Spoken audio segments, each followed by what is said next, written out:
Hey, yo, we back in the trap with Rins Real Rap, all facts, no cat, home of music, sports, and culture. I'm your host, Run Loco, Dapper Don, Chantel, and Kier. We are the Real Rap Round Table, man. Season 5, we in the building. What it is, y'all? What's good with y'all, man? What's going on? Yeah, we was talking about winging it and shit. Yo, we definitely winging it now. Yo. Yeah. So back to you winging it. In the pre-show, y'all just saw if y'all was live. Shandy said she been winging it her whole life. So what's so good about winging it? Because I feel like it's a good and a bad thing. Honestly, I had to take a personality trait test the other day or whatever for one of my classes, and it said that people like myself that tend to wing it. The pro is you're adjustable. You're usually very optimistic, and you can adjustable is crazy. You can adjust in most you of see the that time. voice? Why are you looking at her like that? Yeah. When you wing it, you tend to people that don't wing it usually get in France when things don't go as planned. I agree with that somewhat She's because the last person because me and her both have said we don't like unexpected I don't like changes. I don't like unexpected change. I don't like you don't like adjustments. Right. You don't like doing articles. You don't like to switch the kids. I don't necessarily. I'm not a plan. I don't have to plan everything. I do need to have an idea. I have an idea of what my setup. Okay. Cool. All right. Got you. And it can go that way. Winging it ain't never hurt me. Cause I mean, the downside do be, It's crazy. Winging it is good sometimes. You always supposed to have a game plan. I wing it if things change or things adjust. Like it could be a time schedule, it could be a conflict, or I schedule a phone call, or I got this going on. Like everything will always go according to plan. See, winging it is only an issue when there's other people involved. Oh yeah, see that's the problem. Other non-wingers kind of fuck it up. The non-wingers is crazy. I was kind of riding with the winging part till she said it's only a problem until other people is involved. Yeah, because I can wing it completely. Yeah, I can wing. Because we got kids, we know life is winging it. This is true. Curveballs constantly. So I can only imagine. They say expect the unexpected when you have kids. Such and such said, ask in the bathroom, plans change. We're going to the house first. Like, you know what I mean? Like, all that stuff. Understandable. Definitely understandable. I don't have that. I haven't experienced that yet, so. Yeah, heavy on the I plan shit. Plans. Yeah, but your planning is very good because I always feel like if you don't plan for things, you plan to fail. Exactly. Correct. And it's like when you do things last minute, you get last minute results. I'm big on that. I've had times where last minute things happen. I've had the better result. Yeah. That's true. It depends on the person. Because some people perform better under pressure. There you go. These are facts. I'm a fourth quarter There nigga. you go. I'm having a fourth quarter. I'm the last minute, last day, always turning my papers in at 59. Oh, I'm one of them. I was the motherfucking extra credit king at Milk and Milk Academy. I'm trying to tell you, nigga. You already know. The first 2 quarters, I'm struggling. That progress report, I always hit for my mother because I'm like, she gonna whoop my ass, and I ain't gonna be able to get through the year, and I can't go outside. Check me at the end. Check me at the I'm end. the holler at me in May and June type. Because Dawn hit me, I might can't come outside. You feel me? Like he hit me, when we come outside, I can't come outside because I ain't doing my work. But I can always come in that fourth quarter. I was actually quite a king, baby. Well, that shows your problem solving skills. And You have your own problem solving. critical thinking skills. Yes. So I like that. That's a life skill. Yeah, and all of my skills I put on my resume. That's Absolutely. exactly what I'm doing. They're very Happy on the transferable. I'm with the transferable. Pass me that pen, please. Oh yeah. So this is the new season, season 5. Yo, how have y'all been doing? Each one of y'all, how y'all been doing? Oh, God, a lot. I feel like how long was it going? 6 weeks? It was 7 weeks. 7 of them. Yeah, 7 things. I mean, in 7 hours. It was on 7 weeks. Happy on that. It was long, but it was short. I feel like it came quick, but it was still long. I'm like, damn, I'm on pause. Yeah. Heavy on the pause. Oh man. Heavy on the pause, yo. So we starting off the year. Wow, yo. Happy New Year to everybody. We ain't see y'all. Happy New Year, everybody. Happy New Year. Yeah. Let me on that. And Happy Black History Month, all my people. Definitely First day. Today's definitely first day. Don't let Trump tell y'all it's gone. No, yeah, happy on that. But you said you've been good, though. You said you've been good and you've been winging it, so you've been good, right? I'm always winging it, but I'm always good too. I got rid of some people. You right. Say hello to some people, say goodbye to some people, say hello to some things, say goodbye to some things. Right. But ultimately, I'm in a good space. I'm optimistic about the new year. 25 just be better than 24. Happy on that. That's all. Every 1 month in January was long as hell. Oh my God, that was like 7 weeks by its fucking self. I felt like January was definitely long and cold. It was extreme. And snowy. Heavy on the snow and ice. Cold as a motherfucker. Don't do not. We have gotten spoiled with the weather the last couple of years. I don't know what this bullshit is. Yo, I ain't gonna hold you. You definitely right about that because we ain't had real snow in a minute. Not like this. And I'm like, it ain't even February. Now it's February. This is really the bullshit month where the snow comes. Yeah. February will light you the fuck up. Right? You'll come home to just snow. Yeah. So speaking of February, it's Big Key C-Day month.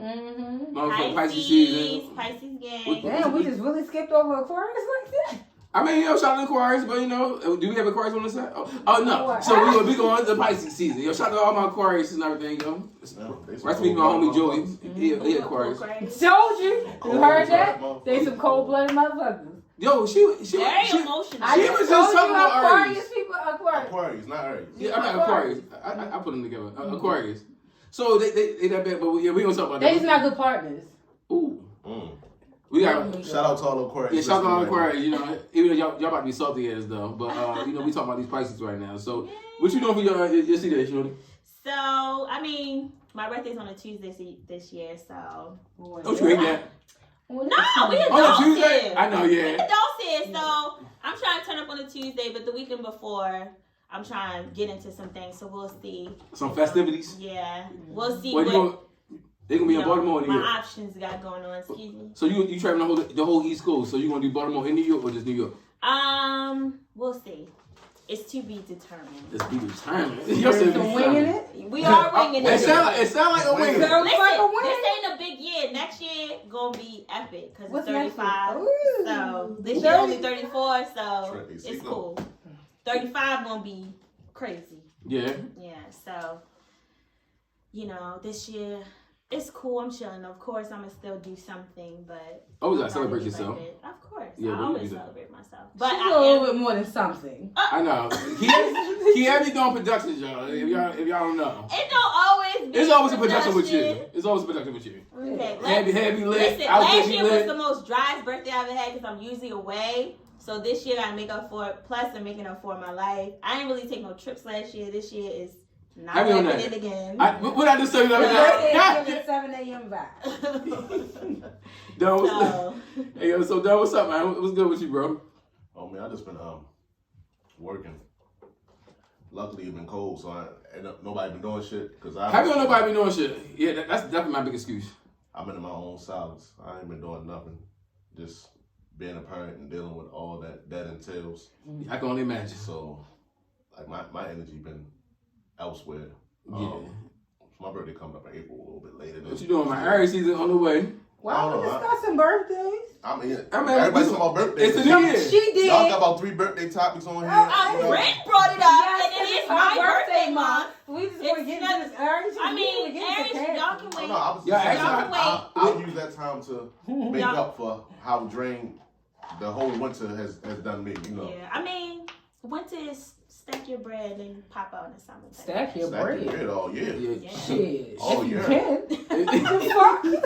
Well, I missed that memo this winter. I work. Go to work is crazy. 5 days a week. It's crazy. 5 days a week. I work.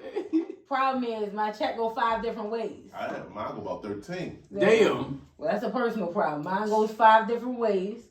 So the stack part gets left off sometimes. The stack part is crazy though. It does. Have you on that, especially with this fucking economy? You stack what? Blessings. I did pray 21. I prayed for my people. So, y'all, blessings. Let's pray over these parlays. Yo, pray for parlay. I don't know about that. My man definitely. We not supposed to pray for in gambling, man. Yeah, like, we're not supposed to do right. That's a sin. That's a sin. Hopefully they intercept one of my baby father's taxes. Look at that. Trump passed the new law, right? I don't give a fuck what he passed. Trump don't know the law. He said the person that pays child support gets to file the kid on their taxes. And you want to know? I'm glad you brought that up. No, he did not go through Senate. No. It's not passed. Be ready. No. Let me. You ready for that, huh? Who? I Who I pay child support for? Oh, okay. No. Big Don. All my take care. Oh, check. Well, let's clear this up. Nobody said you don't take care. We don't want our listeners. listeners to be ignorant like our president. So let's be clear. Okay, let's go. President is a face.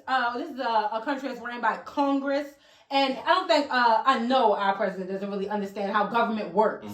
You don't just he's not Thanos or Houdini. You cannot just say stuff. You're not a king. You don't have a rulership where you just, we're doing this now. That's not how it works. Furthermore, there's something called Supreme Courts. There are laws that have to be passed, signed, agreed, and signed off on and everything. One law cannot trump a already federal law that would overtake that law. Such as the federal tax laws would override that completely. So it is a completely bogus claim, and like our president does, usually talks out of the opposite end of his body with no knowledge, no research, or very little competency for the things that he says or thinks that he can actually implement and propose, i.e., government worker that does not rush back in the building because he bangs his little invisible gavel and says so, because our president does not understand how government works. You cannot... Oh, I don't. Because I clock with my address. So my point is, he does not understand things that litigation and how our government works, that he is not in a rulership. So he doesn't really comprehend because he's not from working class. Somebody paid attention in your meeting. That meeting was long, wasn't it? all our town halls. Yeah, only thing you gotta understand. Cliff Notes version, it ain't happening. No. Yeah, I hear all that shit y'all saying, but apparently y'all don't know Trump and how he give it up. If you are not riding with Trump, he doing everything he can to get you out of here. I.e., if you ain't with me, you against me, get the fuck out of here. So which we need everybody to realize is going to ride with me. Which means that I'll get 51%, which I need the majority. I already have it. So therefore, the laws I want passed, you might want to pass them, or I will pass your ass the fuck up out of here. Luckily, so a lot of shit you think ain't gonna happen. I'm not. I don't think anything. I understand government, so right. I understand things and how they decline things right in his face just because you sign something. That's a presentation. It's still it's a presentation. That's not what it is. Like I said, this is not a rulership. Furthermore, what he also does not understand is that what people don't understand is that it's not a if you with him or if you ain't. And in black, white, Puerto Rican, Haitian, none of that stuff matters. It's a working class and a rich in his eyes. He fuck with his kind. His kind is the rich. So even being working class on his side, you're still not in the club. Our decisions are still going to block your ass out because you're not in the rich boys club. So it's either you're in, and which a lot of his supporters are now learning because they thought they had the complexion for the connection, and they realized when he signed a few of them dumbass executive orders and they terminated a lot of their positions or fucked up a lot of their lives. Oh, what's going on? What's happening? Oh, because it wasn't going to, your little racist ass thought it was going to benefit you because you look like him? Yeah. No, the war is on working class. You're working class. He don't give a fuck about you, not because you're black or you're white. He don't give a fuck about you because you're working class. Right. He gives a fuck about riches. He's never been working class. Yeah, he's not racist. He's classist. Exactly. Yeah, that's the ignorance that people have, thinking, oh, we good. You just want him because he's a white male and I'm a white male. But you're a white male construction worker. He doesn't give a fuck about you. That's the difference. Now, if you own it, he do, but not if the actual worker. Correct.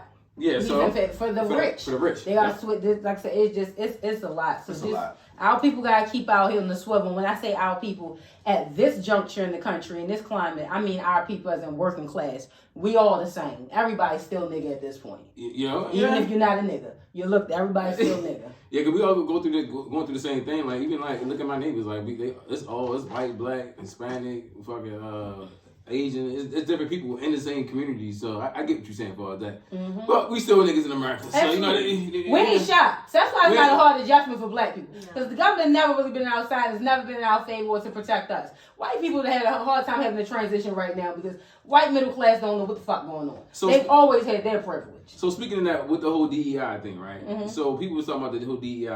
What is diversity, equity, inclusion. So I always look at it. I'm like, that never affected black people.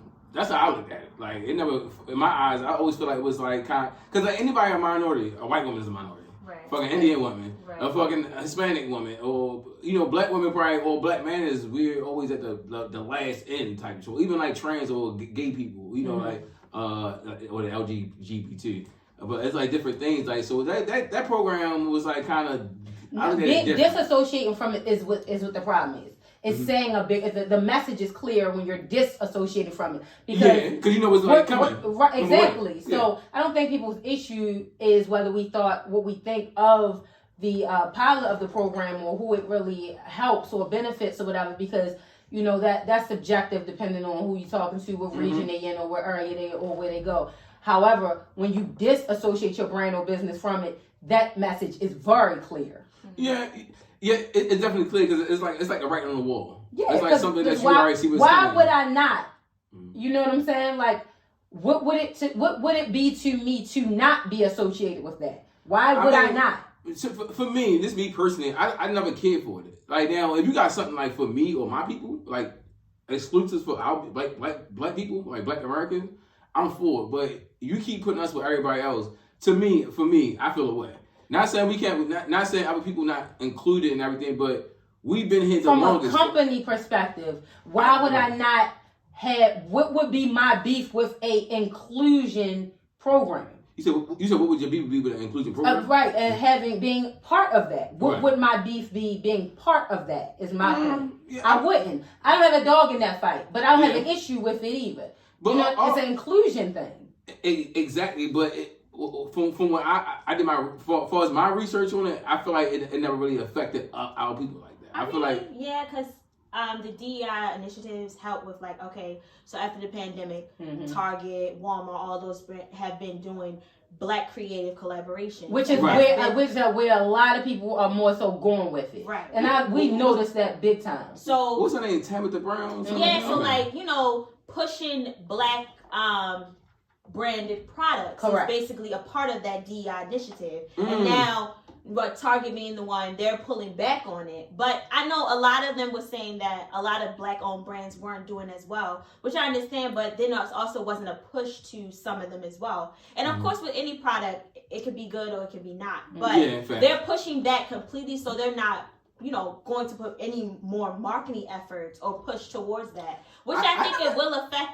It can affect them, and it is affecting our people because it's affecting somebody else who is still Black. No, so. I agree with that, but for as a business side of it, like people like Tabitha Brown, right? She gave her her live audience of how she feel about it, and I get what she was saying. Like you can't just pull out contracts like that. People are like, oh, why don't you just stop mess with Target?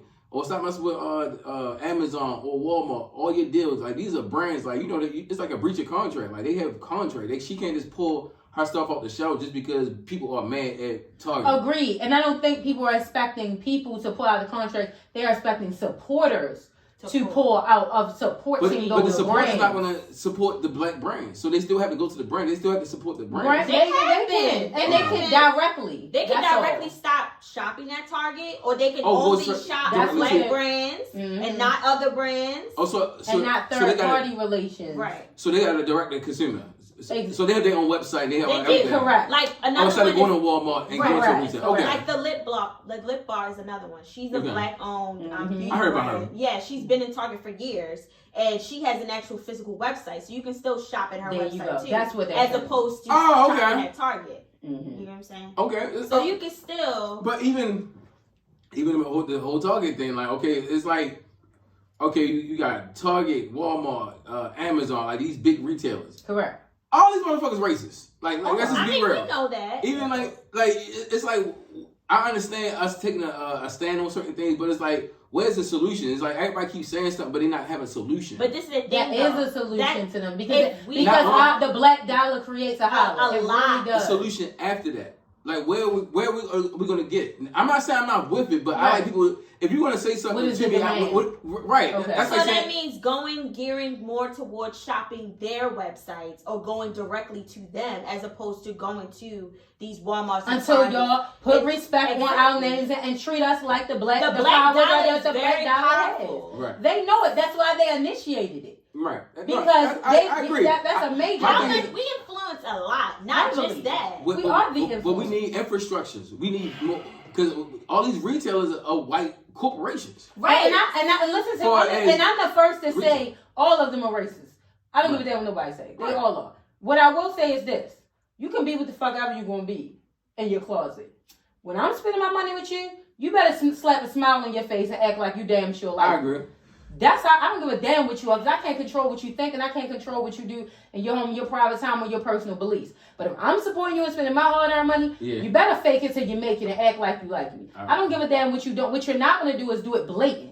That's the issue that black people have. I mean, like the civil rights movement, it started small, and then if more people got on support, then you can change. Yeah. I'm not saying that, but my thing is, even we had like leaders, like even back in the civil rights, we had leaders that that's telling us what we doing on the grassroots. Like even just doing, who are our leaders now? We beat about Black Lives Matter, right? Yeah, we beat about fucking Nelly and Snoop at the damn inauguration. Like people looking at celebrities for certain things. Like I don't look at it. I'm just saying in general, but go ahead, Don. All right, thank you. I don't know if y'all ever thought about this, right? Maybe Target is happy niggas ain't coming in. No, they're not.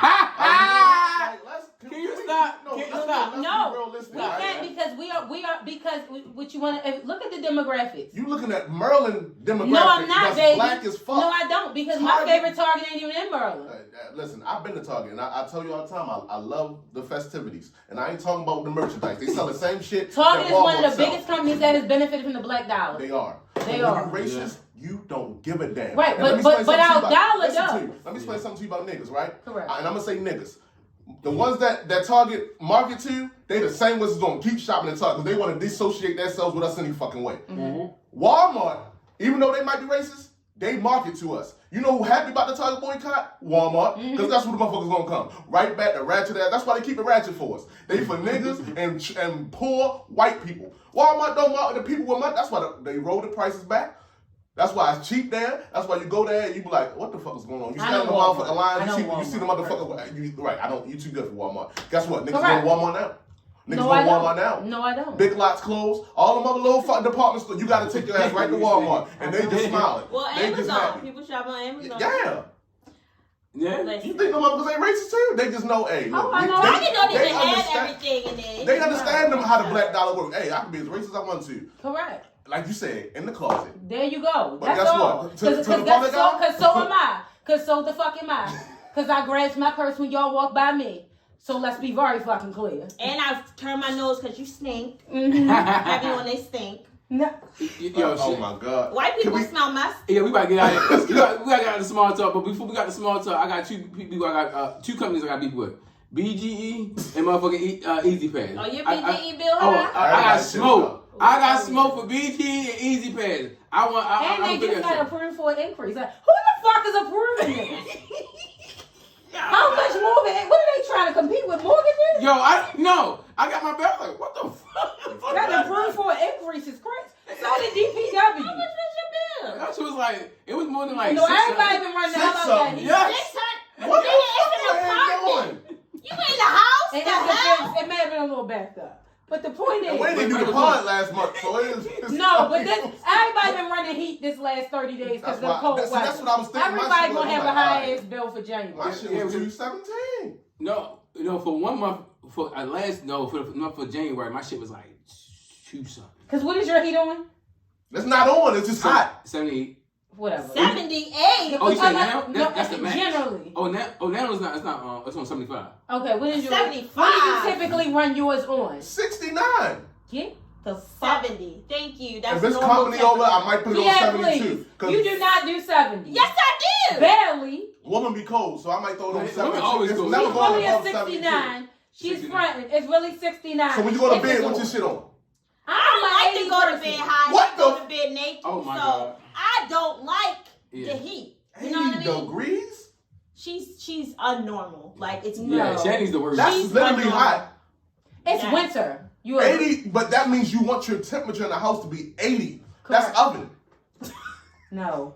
I believe He has other 78 to issues. 80. 78 to 80. That's a bit much. That's where See, I got hot. You just made me start sweating. I know she's definitely. I give her a blanket, a hoodie. Yeah. There you go. Take this Versace roll. You be alright. There you go. Because I ain't turning that heat up to 75 or 80. Absolutely That's not. ridiculous. I be That's sweating. wild.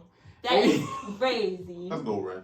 Hey, yo, so anybody in the chat, make sure y'all follow us on YouTube, Spotify, Apple Podcasts, and iHeart Podcast. We just got on iHeart Podcast also. So make sure y'all like, comment, subscribe, man. Show us some love, man. Golly, man. Make sure y'all tell a friend about Shanny Donner, man. We about to get into the room, man. But I said, so we about to get into this new music, yo. Weird, just like her. Goddamn, y'all talking while I'm doing the damn thing. Anyway, we in the new music right now. So, you know, since Shani and Kier want to cut me off, y'all start off with y'all new music. Do y'all have any new music? I know Kier do. I do my Define new. We've been gone for 7 weeks. Define new? I mean... Fucking day 26, since we've been gone. What the fuck you mean?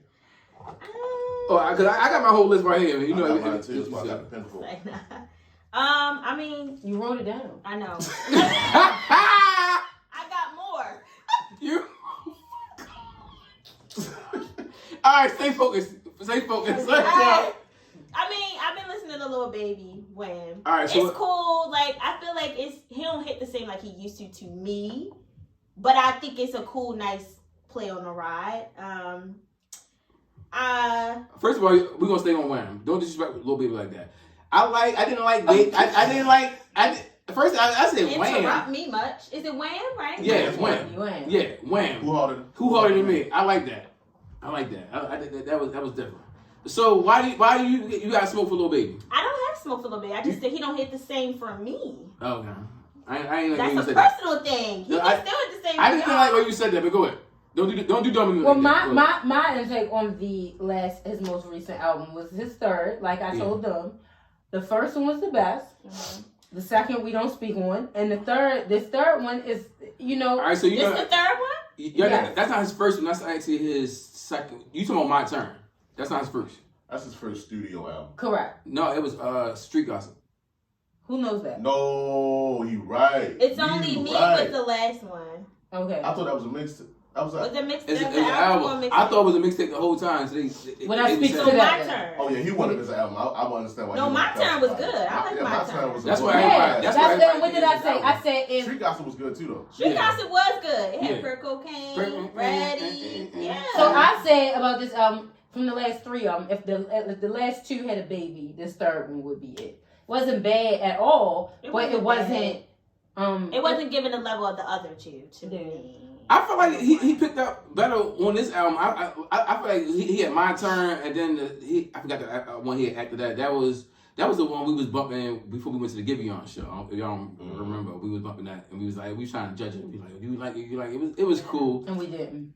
I didn't like it like that. You said it was not that good. I said it wasn't what I expected it to be, but I liked the album. Y'all was shitting on. Even like when we had guests, all the guests come on and be like, I like Morgan, Tiny, everybody that came on said, y'all, well, not no, really because it's not trash. Like I don't think he's a great artist. I don't think he produces trash. I just don't think it was good. I just think the production was too similar on his last album. Like a lot of the songs blended in together. That was my issue with the last album. The last album. That was my issue with it. Because he was rapping his ass off on that last album. Because a lot of this album got a lot of mixed reviews. Like, because before I listened to it, I saw people going back and forth about it. And I'm like, let me just give my own analogy. I like it. I think it's a solid album. I feel like the features definitely saved them. Yeah. I can say that. I told you, people need features. Like, don't be one of them people. The features definitely saved them. I don't want 25 songs of just you. But he had a lot of good things. But I go, I list my songs once Kia finishes. Who else you listen to? So recently, what's his name? Jordan Adenchi? That sound is he sounding OVO? He got the Kalani song. Oh yeah. So he had an album. That's a cool, nice little vibe. Oh, he had an album. What's the album called? I don't know if it's an album or like a mixtape, but it's called A Jaguar's Dream. Jaguar's Dream. Are y'all big on the drill R&B? Yeah, that's what they call it. That. That's what that is. I mean, that's the wave now. To be honest, that's like where a lot of music's going, and drill's real heavy. So I mean, it's cool. I don't want to listen to it all the time because I feel like some of it starts to sound the same. It gets kind of repetitive. Yeah, but I feel like there's some cool like vibes. So when they remix, and a lot of them, the drill type music like remix like other songs too. Yeah, heavy on that. So yeah, I be confusing sometimes the drill R&B with mash songs that they mash. Okay. Because it gives that. I think that's why I like it because it gives that like damn. I wouldn't have put this with that. It's like Cash Cobain. I was just about to say. It's like when I listened to Cash Cobain when you told me about it, I'm like, I stopped listening to it, and then my friend put me on with it, and I listened to it again. I'm like, I heard this before. I'm like, but it had like a different feel to it. And then I listened to that Kalani song. And then I listened to a couple other people. I don't know if y'all. No, she not like a drill. I said she more Jersey pop. Y'all heard Lay Banks? Lay Banks. Yeah, she from Philly, but she do like Jersey club. But it's kind of similar to that. Gotcha. That genre. Yeah. So, I mean, that's for me. And then like songs.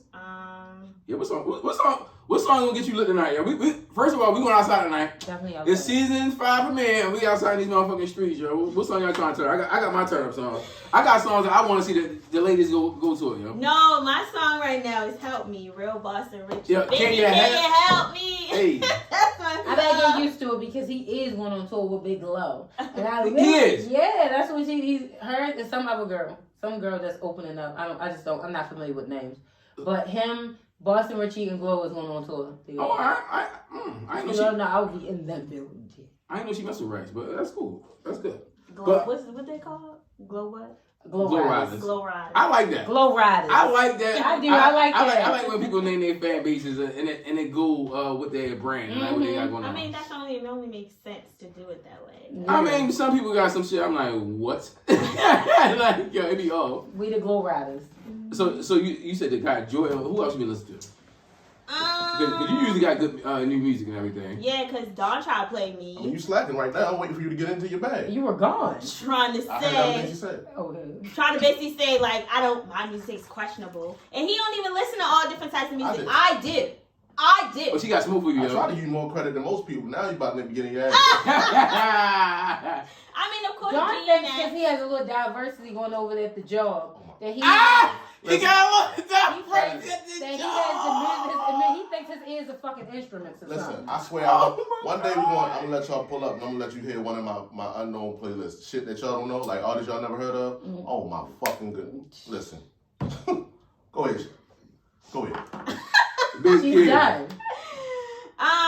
Having on a rotation, like that's been, SZA Deluxe album. Oh, let's talk about it because I got a whole Did list they have of new that. songs? It did. Yes, Okay. it did. So since we're talking about SZA, what song did you like on the SZA album? Because I loved it. The new Did you listen to it? Who didn't listen to SZA one? I want to make sure that you listen to it because we have class assignments and class project, and everybody only do their project. Hey, So- you know I listened to it already because I told you I felt 30 for 30 was better than Luther. I mean that's one song. Some people just listen to songs. Okay. Those are That's singles. Shanny. I don't do that. Correct. You're correct. You're right. But 30 for 30 was fire. What y'all think about it? I like it.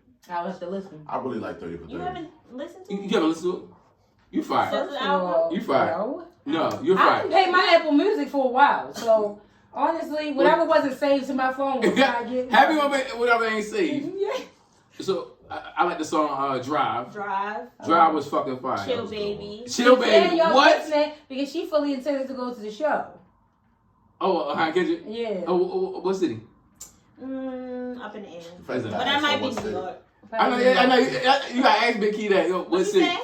What city? We gotta ask you what city and shit. Oh, yeah. My surprise is to say, I was gonna go to the Houston show.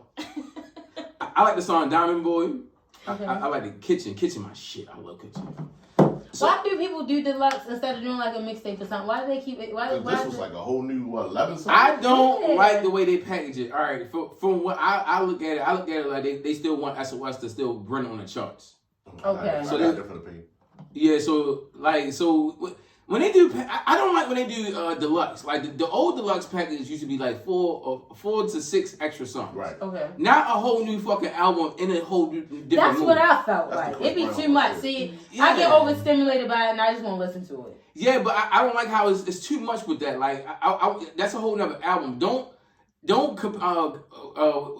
put everything together. Don't, Yeah, deluxe used to be consolidate. another 2 songs on there. Yeah, it's like 2 to Yeah. like it was like 2 to 8. No, it was 2 to 8 on a certain album. It had to Most be of the like time, be somebody. like 3 bonus tracks or some shit. That's so what They that's try to supposed feel to how be. you like it and then add more. Because, like, how you said with Megan album, you said the first part ain't do too Yeah, well. yeah. You didn't like it. Then she added the second part. And you Fire. liked it better. So what Fire. happens with that on the in the background perspective? So do you just when you add it like a deluxe, there's whatever that streams get credit to that original album? Yes. Okay, that's See, why. that's all they doing. It's a business move. That's how I look at So it. But adding more streams. yeah, but I feel like SZA didn't need that. She's too much of a I think she bitch. Yeah, that probably album did it really went because- far. Yeah, They probably did it because of the tour.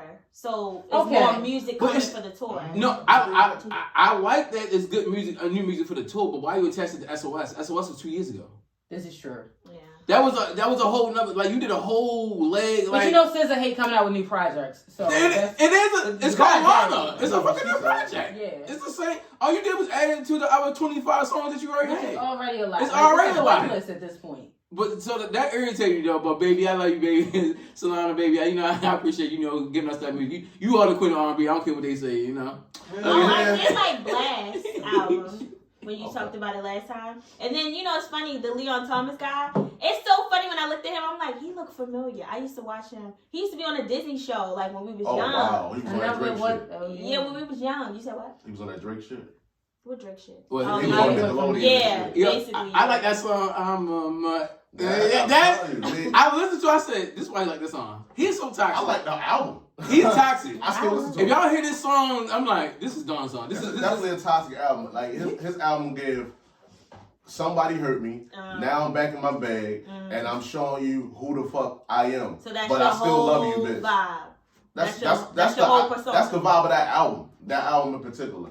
But but the best albums have a theme. Like it's a plot. It goes somewhere. Yeah. So like I listened to that and got to listen to some old shit by him.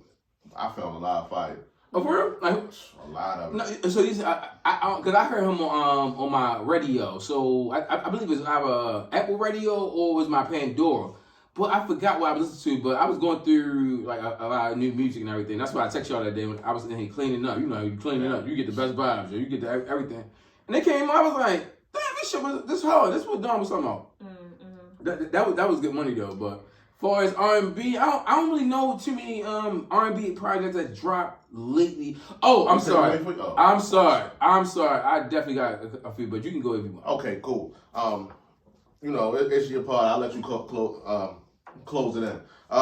First, I'm gonna touch on Lil Baby because we all got our people we cape for. You know who my list? It's 2 niggas on my list that dropped, so I got to get into both of their projects, Baby and EST. Let's get it. You sure you want to get EST? Damn sure. Damn sure. This shit was fire. So I know he hates ESTG for that. I don't hate him. I don't understand what he be saying sometimes. It seems like he be mumbling. If you listen to him, but that's how he say like that's how he rap. I'm like, but y'all listen to mumble rap? Okay, cool. Boom. Anyway, Lil Baby. Who? I don't know if you from New York, so you probably listen to that drill shit. That's the worst shit that ever happened to hip hop. Lil Baby. Me personally, I like the album. I give it a 7.5 out of 10. Okay. 7.5 out of 10 is not that high. It's not, and I'm gonna get there. Okay. It's not what I was expecting from Lil Baby. Thank you. I was expecting Lil Baby to show the levels. I was expecting him. All right, I've been gone for a little bit. I heard what y'all said about That's it. basically what we saying. It ain't hit the same. What? But y'all was just saying it don't hit the same. I was telling you what. Basically, it wasn't what we expected. Y'all didn't get any good contact. Y'all just basically shit on my nigga Baby. Yeah, that's what it sounded. That's what it sounded like. They expect us to get. Okay, Rins. It wasn't hitting like his old music used to But when we hit. talk about big artists, we gotta give it a full review like he gonna do with SZA. So I expected especially with Gunna having the little success he had, and granted, I don't wanna y'all niggas gonna always be attached. Y'all always gonna be. I don't know. I won't listen to it, and from the songs I heard, I don't think so. Why? Because of the street. Even when it went off.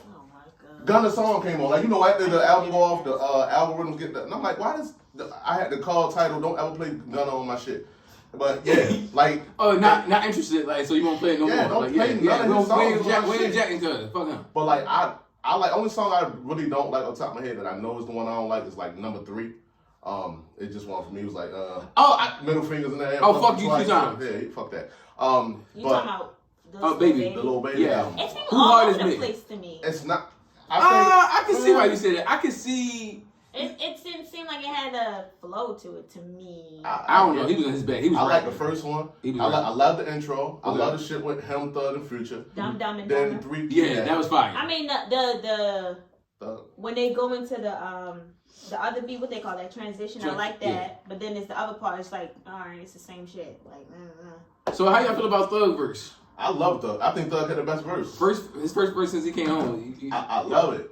Man, and Thug, I could tell he been working on his pen because he had little one-liners where it's though like when it's not really like a lyrical bar, but it's when a nigga saying something. It's like when a nigga he said, "I never seen a rich nigga argue." Like he just like the little lines he was using. I'm like, like the shit that make you screw your face up. It's like he's right. Man, he working on his fucking pen. Like and then Future. Like, I feel like we're gonna get the same thing out of Future. Yeah. Like, push the button and make your mama agree. Like, it's just little lines that stick with me is when they hit it, I'm like... Everybody keeps saying Future's the oldest youngest nigga. He is. And how old is Future? He's older than us. He's like 40. Him or Jim Jones? Y'all gotta go. Jones and... No, Jim Jones is different. He's on a different one. Hey, Jones had a nice little 4-pack. That nigga mad me thinking it was a whole album. I pressed play on that shit like, oh, this shit hard. He came out with new music? It's a 4-pack. Something quick. You might like it, though.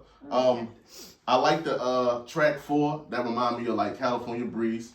The shit with him and Glow was cool. He let Glow...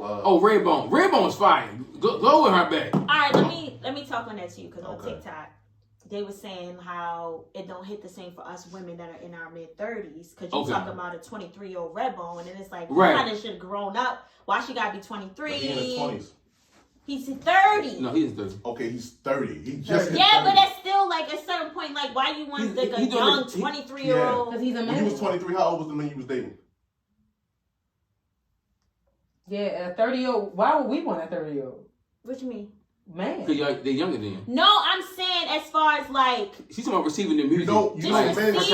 Men typically date younger women, I know that, but I'm just saying as far as like... Who you speak? Okay, whatever. All right, so I get it. Like, he wasn't talking to the milk. He was talking to the... I'm not a milk. I know, I'm not. You shouldn't take offense to it. I don't, but I was saying how a woman was saying her perspective, and I get it. Because I'm like, because even when she said the line, she said, my youngest nigga is 36. I felt included. Right, and she's in her 20s. So it's... That's just what... But niggas her age will not feel included. But that's, everything ain't very bad. That's like, like women typically date older, men typically date younger. But and also in the song, he basically saying he might have been dating somebody that was 30. He basically saying, "Oh well, shit, bitch, you ain't the only bad bitch out here. I got something new and young." So it's a reason he's saying Redbone's 23. Yeah, like I got this young, badder woman, more impressionable, ain't on the bullshit you on. Like impressionable, heavy. Come on, we know what coming along with it. We know what coming along when you dating a younger woman. So like. Yeah, whatever, okay. But the Redbone, Glow is in her. Why she gotta be Redbone? Why can't she be brown? She could be, but he talking about the Redbone. We're just talking about what he talking about. It's just one song, Kiet. No. Now, whose side are you on? I'm not. She should be on. I don't have a dog. So, I'm not. Oh my God, I'm not. It's crazy. I've been called a Redbone too. You caramel. I'm caramel. Thank you. Right. So as a caramel, I feel like it's You're not a caramel. Speak on everybody. She said caramel. You ain't caramel. You're not light skinned. You're not. You're a Redbone. You're red as shit. Irregardless. Oh, no, yellow. It should be yellow. Down there blending in with your shirt. Yeah. Irregardless. First of all. Because color is subjective, clearly. Because we all see differently. But what I'm saying is, I do want to say, let me tap on that a little bit, because I do not like when people get offended when other people art. So we understand that music is art. Right. Mm-hmm. Part of art is creating your perspective of your art or your vision in your life. Mm-hmm. So it is not offensive to speak if you made a song talking about fine young brown things sitting in the passenger side. That's really your thing. Yeah. It's not offensive if you make a song and you acknowledge your Redbone, because not saying that that's what you want, but if that's what your thing is. But it'd be like, and why they gotta be this? Well, but you gotta understand, they get more highlighted more. Redbones is highlighted more. Like actually, within the last couple, I feel like that is old. That is old. Brown I'm talking and dark. about overall. I'm talking about I'm talking about overall. I just can never get mad at preferences. You like what you like. You like what you like. No, and everybody cannot. We have to step away from the. Everybody, every time, you ain't going to be included in everything, or it's not going to. But that don't take away from you, because I will not, like, if you say just something about like it's like a juicy chocolate. It's like you just biting into a cranberry. I'm not going to be offended, because that don't mean that biting into me ain't juicy. That just means he's taking a second to say what he loves about the no, for real, because it's like the lines can be parallel and just never touch. People, if a lot of people, not saying y'all, but just put it on the topic, just through social media and through the wishing wells and just people talking, when they always feel like one takes away from the other.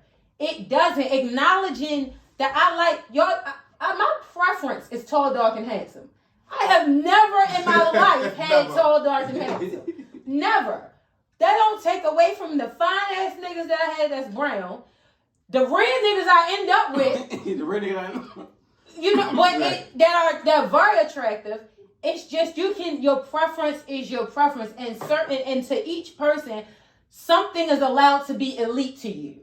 No, I agree. And I'm having no preference though, because I don't like when people bash people for what they like. That's what they like. As long as you don't diss my shit. Exactly. That's how I look at it. Like, don't bring my type down There you over go. me down because you like what you like. You can like what you like, but don't. My problem be with people that got a problem with people that want to speak, that want to acknowledge their preference. Yeah. Like, I don't have to acknowledge you if you're not my preference. Right. Why are you mad that I don't acknowledge you? Not my preference. These are facts. Men do get offended.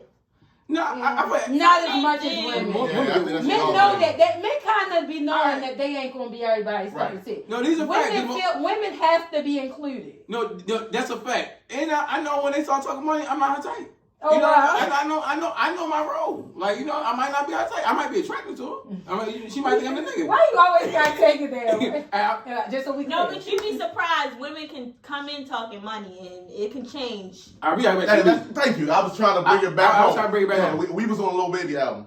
Yeah. So now that I got a shorter lag way to go, let me wrap it up. I've never seen Lil Baby get murdered on a verse before until this album. Let's talk about it. 21 Savage, hats off to you. 21. He walked off, baby, you know, hey, I'm caping. You feel me? You one of the few niggas I cape for. You let 21 walk all over you. I don't think he had a choice. He took 21 steps on you. 21 is, we're going to talk about, I'm going to talk about Central C album next, but he killed that Central C album. Yeah. All his features, he been killing. 21 been on. Yeah, he coming into like, I'm like, damn, okay. I've been saying this from when him and Drake dropped. And even before then, I always loved. She talking about her loss from like 2 or 3 seasons ago, but go ahead. But she want her credit. You want the credit. I've always said 21 can get in his bag, and that's my nigga. Y'all, he's ABC rapper. Until he slid your mags on that motherfucking beat. Hey, I was surprised. Slid his ass to Drill Cemetery. I feel like this. If Lil Baby gave us the rapping that he gave us when he on features, but he did good too though. He did, but it's 21. I've never seen Baby get washed by nobody on a verse. But even Cole But Baby washed Drake on his shit. It happens. It does. Especially if they send it in a second. But if I send you a song in a second, you got a chance to fucking wash me. That's a fact. Y'all both from Atlanta.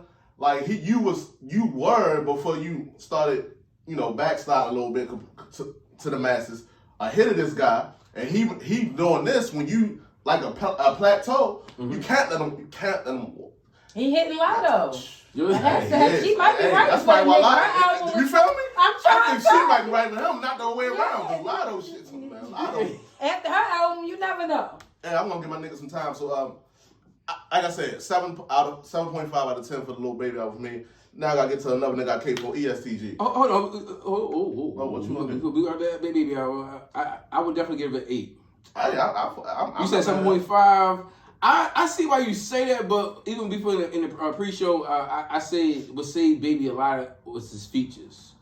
I like all the features. I like all his features. I like his single songs also. Okay. But I feel like he should have cut certain songs. That damn Twin song, I don't know what the fuck he was thinking. I don't like it either. Who was it with? Was it by himself?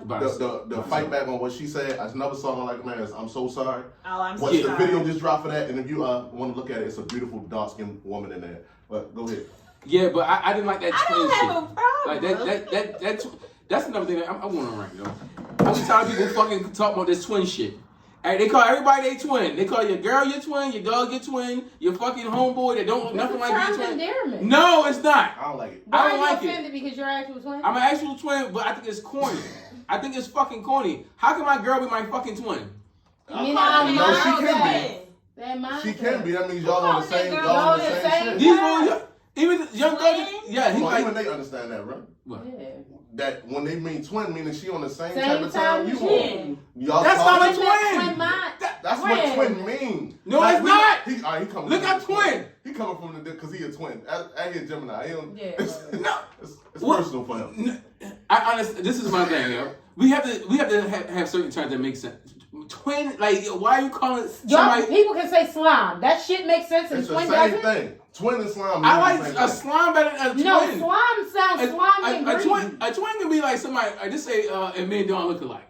and we grew up together. Like literally, like we grew up. But I can see that. The way they use it don't mean appearance. Or it could be. It means That's my actions. It means moves. Yeah. Like, be like, okay, twin. like the fuck, they can wear the same thing, but like, oh shit, I didn't know you was gonna go get the French tip of your nails. I see you, twin. Like, it's just we have our mindset. It's more of a as connection thing. Yeah, It's a connection thing. It's like, I guess. Y'all like it, I love it. I mean, when you use type shit.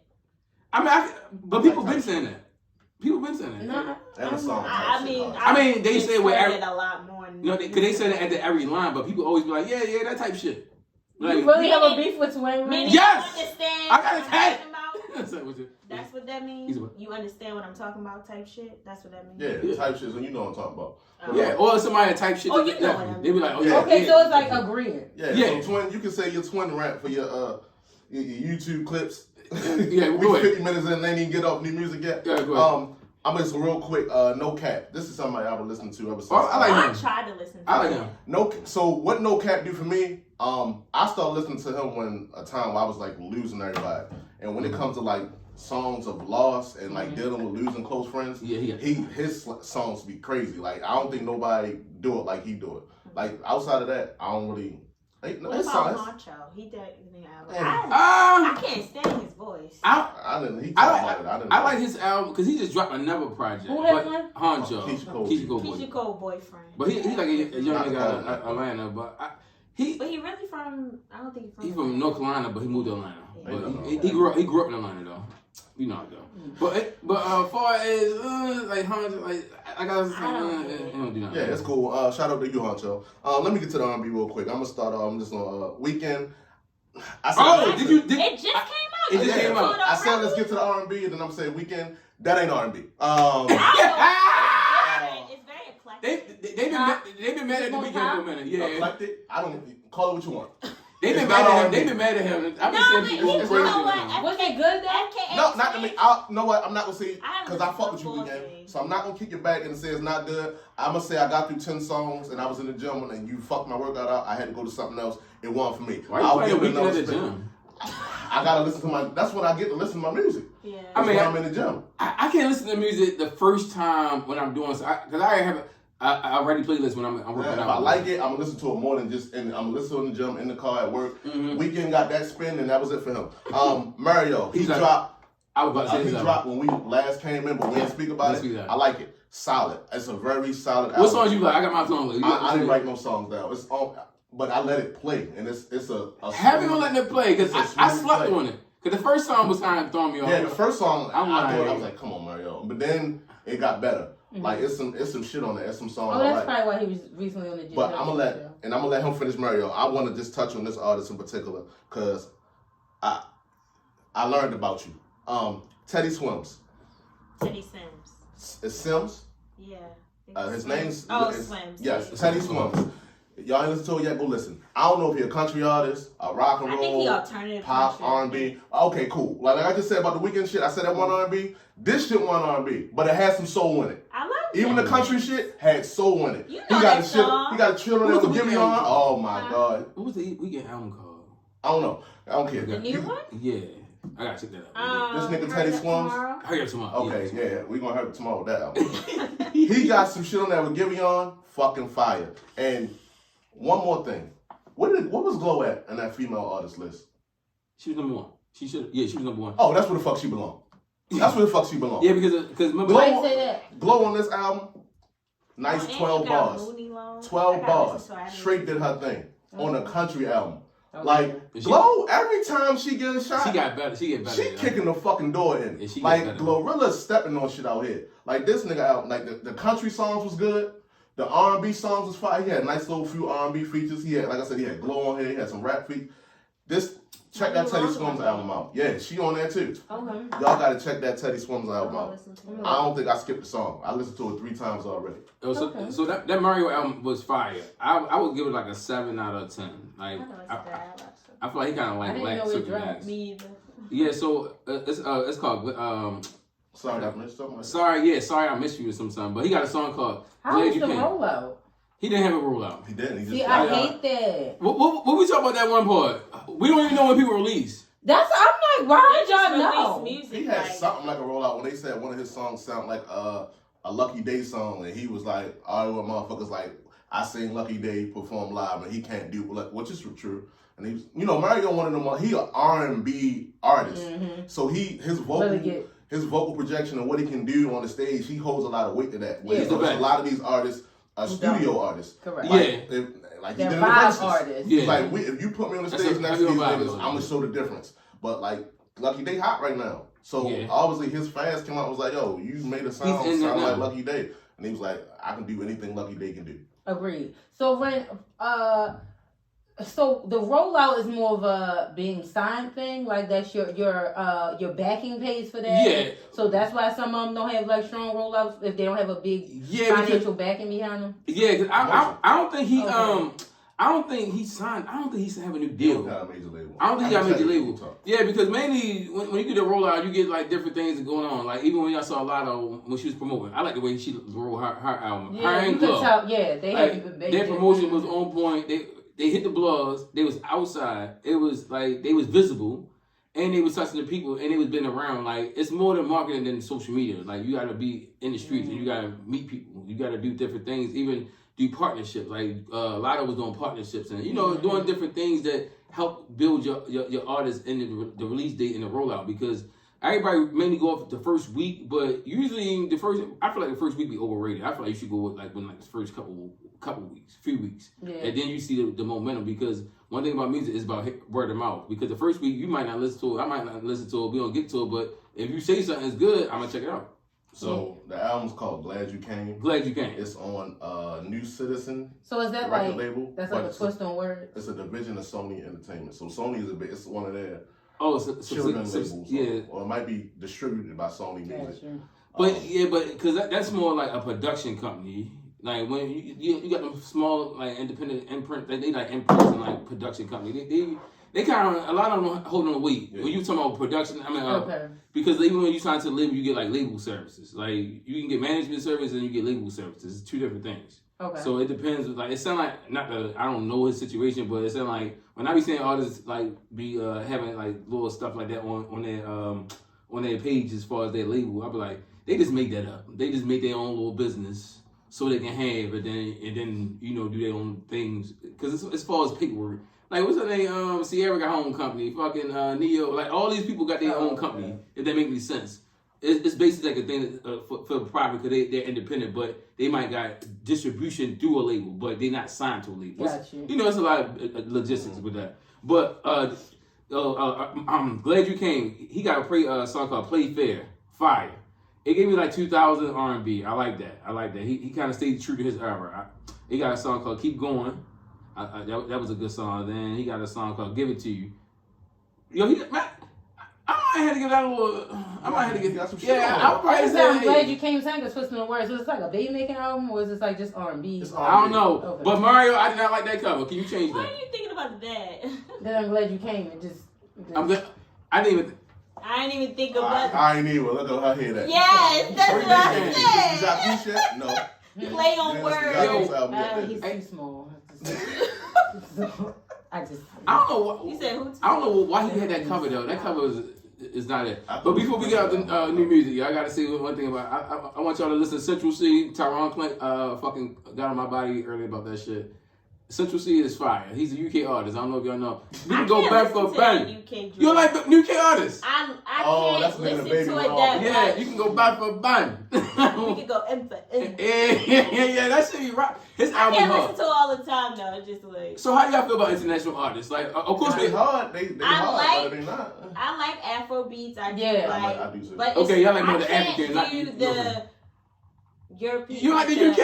I can't do it that much. I don't want to hear it in that the song. accent in the voice. I was bumping him when y'all pulled up, and y'all always listen to him.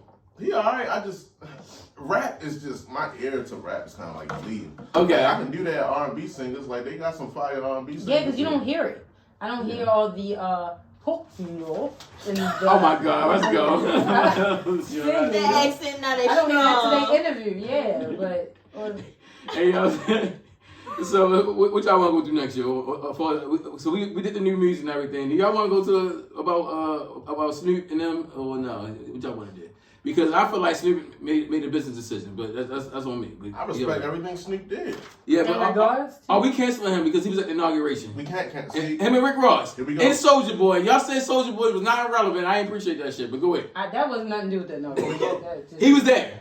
Right, that regardless, he's irrelevant. So Snoop can't be canceled by us because Snoop is bigger than us. Correct. Let's just call a spade a spade. Snoop and rap. Can you explain what us? Okay, as a rapper, who the fuck you talking about? Snoop is the most recognizable rapper. Yeah.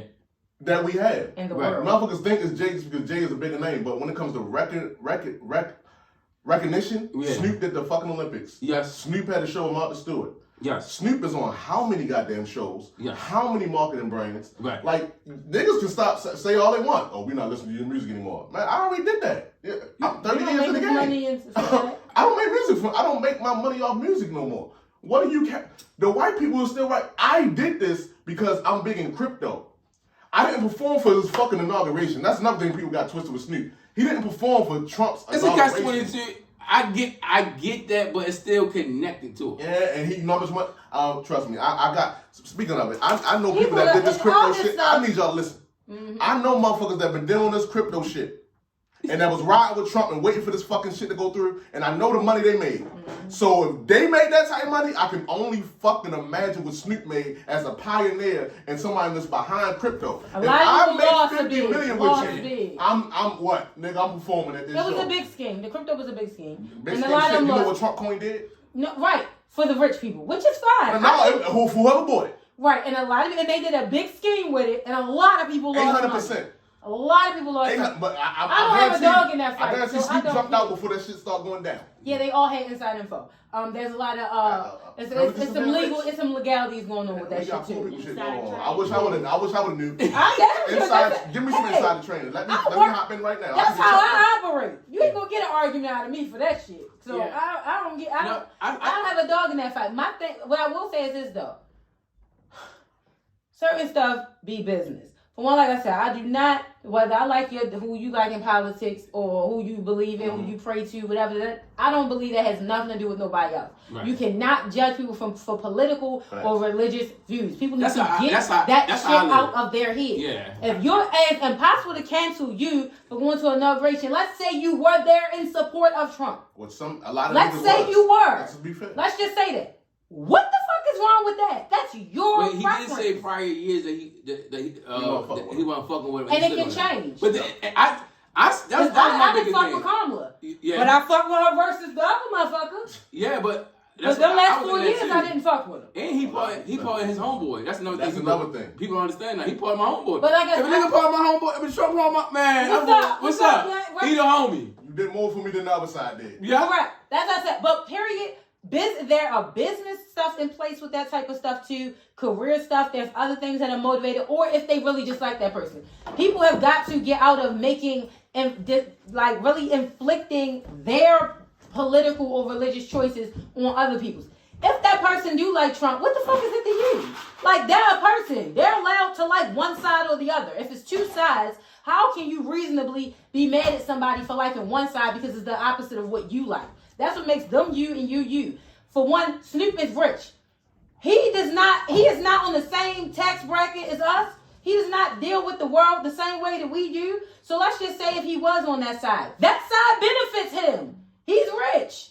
People just be having to really that's just so, it's just an immature business perspective to me to kind of keep trying to nail people to a cross that you stand on because theirs is different from yours.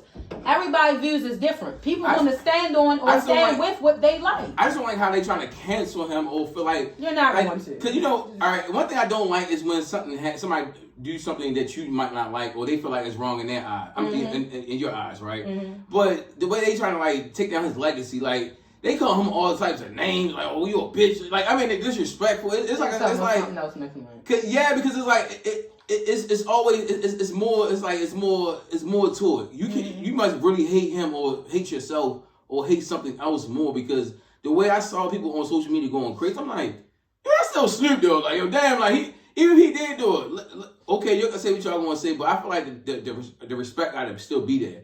Somebody can be wrong, but I can tell them how they wrong without disrespecting them or projecting or saying how I feel about something. I just don't like how people just going with the bashing, cancel.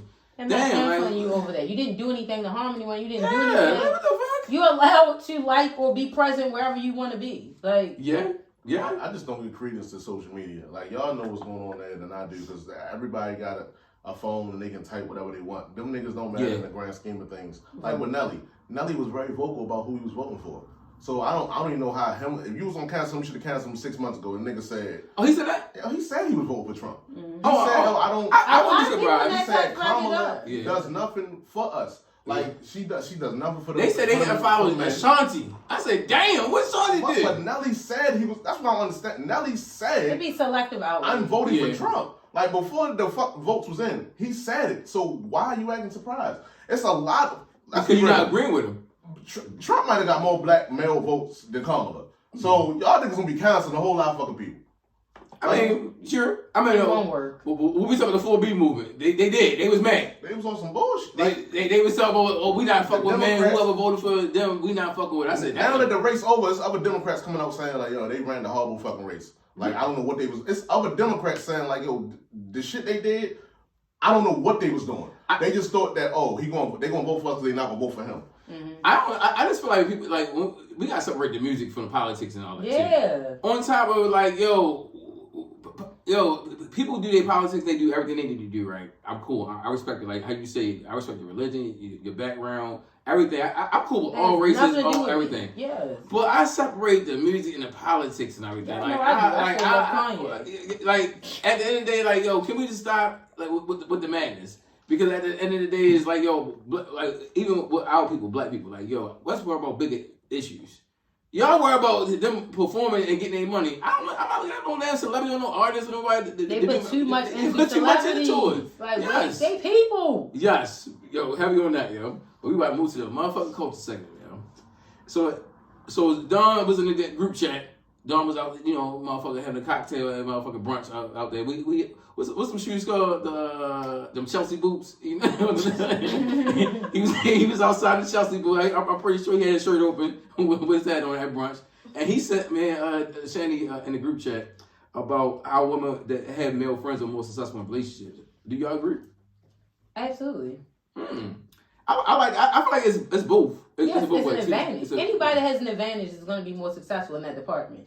So it's not even just male friends. It's just any woman that has, and we're not talking about friends that that smashed or want to smash you, or the guys that's linking around to smash, because that's a biasness. Mm-hmm. Non-biased, anybody, whether it's your family, friends, people you're close to, bros, whatever.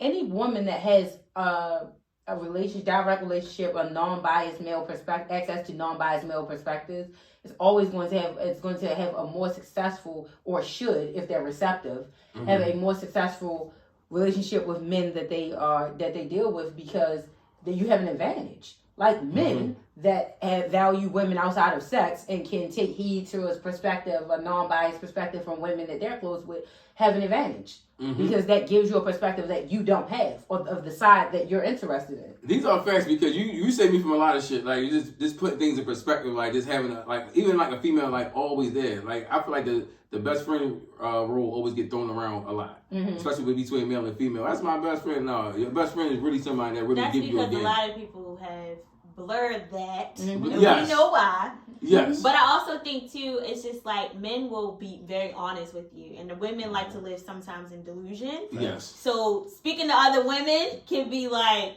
a team of delusion. Yeah. We co-sign bullshit. We do. Why do I do that? Bullshit. It's just because women thing. Girls for the real friends. So it's easy to women are like, everything is, you gotta nurture you on to cheer you on. Men are more, no, listen, that ain't the way. Right. You ain't got no results. Don't really like you for real. You ain't got no results with it. Every time I try this, that ain't working for you. I talk to any female and they be like, yo, Ren, what you think? And it's like, when I really tell them, they be kind of like, you sure? Offended. Like, yeah, I'm like, yeah. See, and then a woman be like, oh, girl, he might not mean that. Women,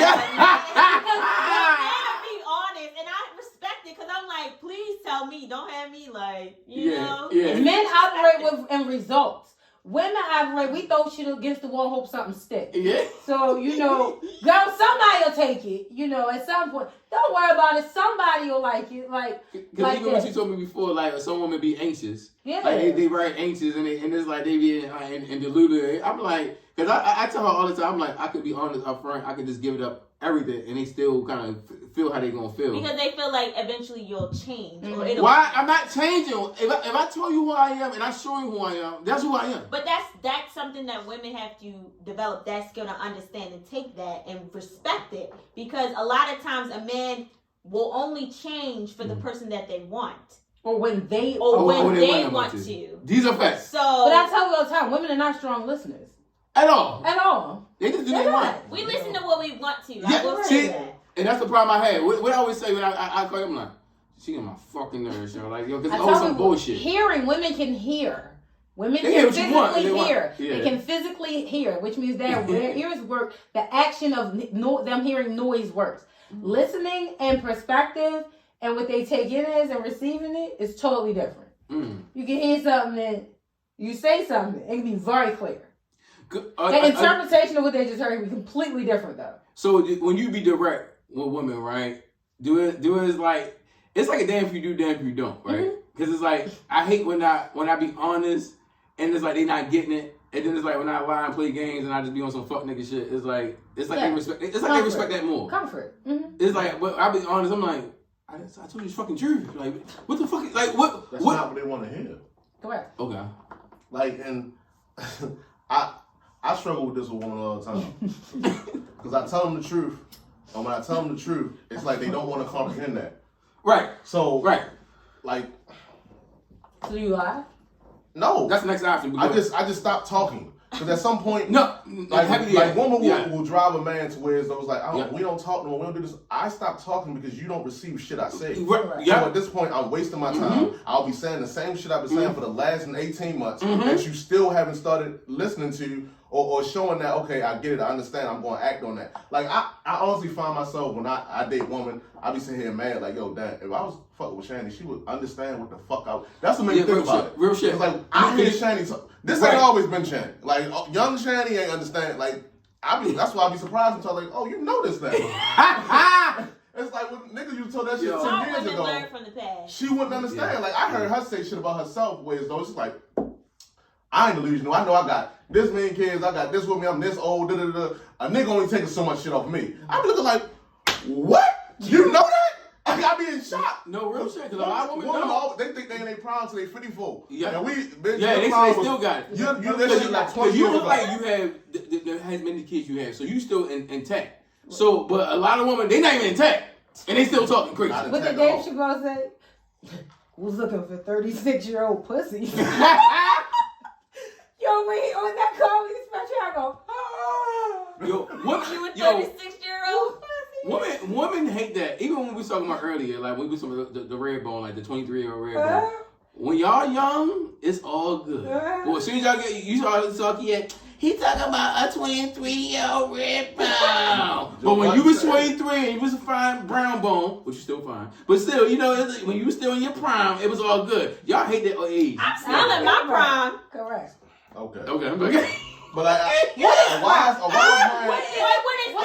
a wise man once said, "Is she fine or she young?" And that shit just resonated because I knew what you mean. Prime? So what is a woman's prime? It depends on the woman. I know 40-year-olds that's still fine.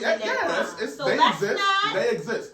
To me, I feel like when you talk about your physical appearance, I think you look better now than you ever did in your life. When you're older, you also know it's things attached to that. Yeah, right. Like how you carry yourself. Yeah, and that can take care of money. Yourself. I feel like men prime is as they age because like the way women look at our prime is status. Yeah. It's financial. Yeah. Men, particularly, that's why you might see the nigga with the white hair fucking with the little young girl who ain't got no business doing that's younger than his daughter. Because it's physical. Yeah. Like even if you want to have fun, want to feel younger, he look for a certain thing out of it. Yeah. The men like younger anyway. That's why it's best to, as a woman, to understand a man and have an actual connection and not just be attractive. Because that shit, it's a lot of attractive women out here. Yeah. That shit, that's why a nigga cheat and disappear. If you ain't got nothing beyond, oh, I'm attracted to you.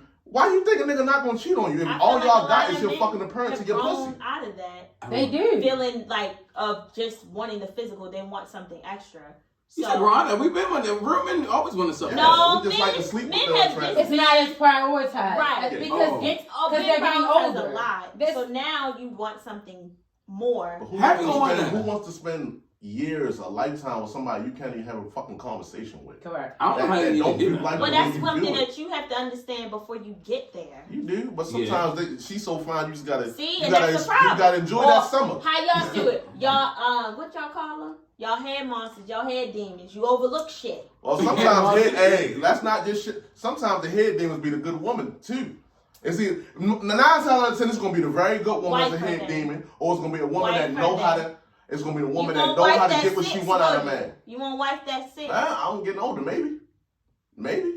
They're changing. Season 5, y'all. This is season 5, baby. Yeah, it's season 5. Growth. If I could put a 15,000 into it and change that 6 to an 8, I might do it. It grows. I don't know. I think in my season, I feel like I connect more with older men as far as like what's older? conversation. Cause you're a little older. What's older?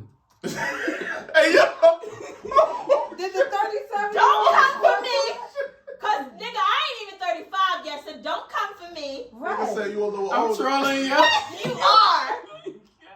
I'm trolling you. I'm like 40s, like 42, 43, like, you know. Oh, I always say so like Lil 10 Baby years. age range between the 3-year-old, basically. Right. Right. I never said anything was wrong with it. I was telling y'all what a TikTok said. She was saying she couldn't connect because she's not that girl anymore. That's why we need a bad TikTok saying crazy shit like that. What you want to get into next, brother Rins? Yeah, go ahead. I'm just saying. I want y'all to lead the way. I got ammo for all the shit that they got highlighted. Okay, so next topic we'll talk about how do you feel about a woman or a man, you don't have kids, but the person that you're dating has kids and you like holding them down. Let's say they have like, not saying like, you know, not dating somebody with kids because of course people have kids. Yeah, that's especially successful, you know, dating relationships, but you with somebody who always got some shit with them. It's always some problems and they want you to hold them down through this, but you're not in a space where like, you got shit with you or you got problems with you and you're not in a good space and you have no kids, so you don't have nothing, you know, technically like that you got to deal with, or you're not bringing anything into a relationship. How do you feel about like holding that person down?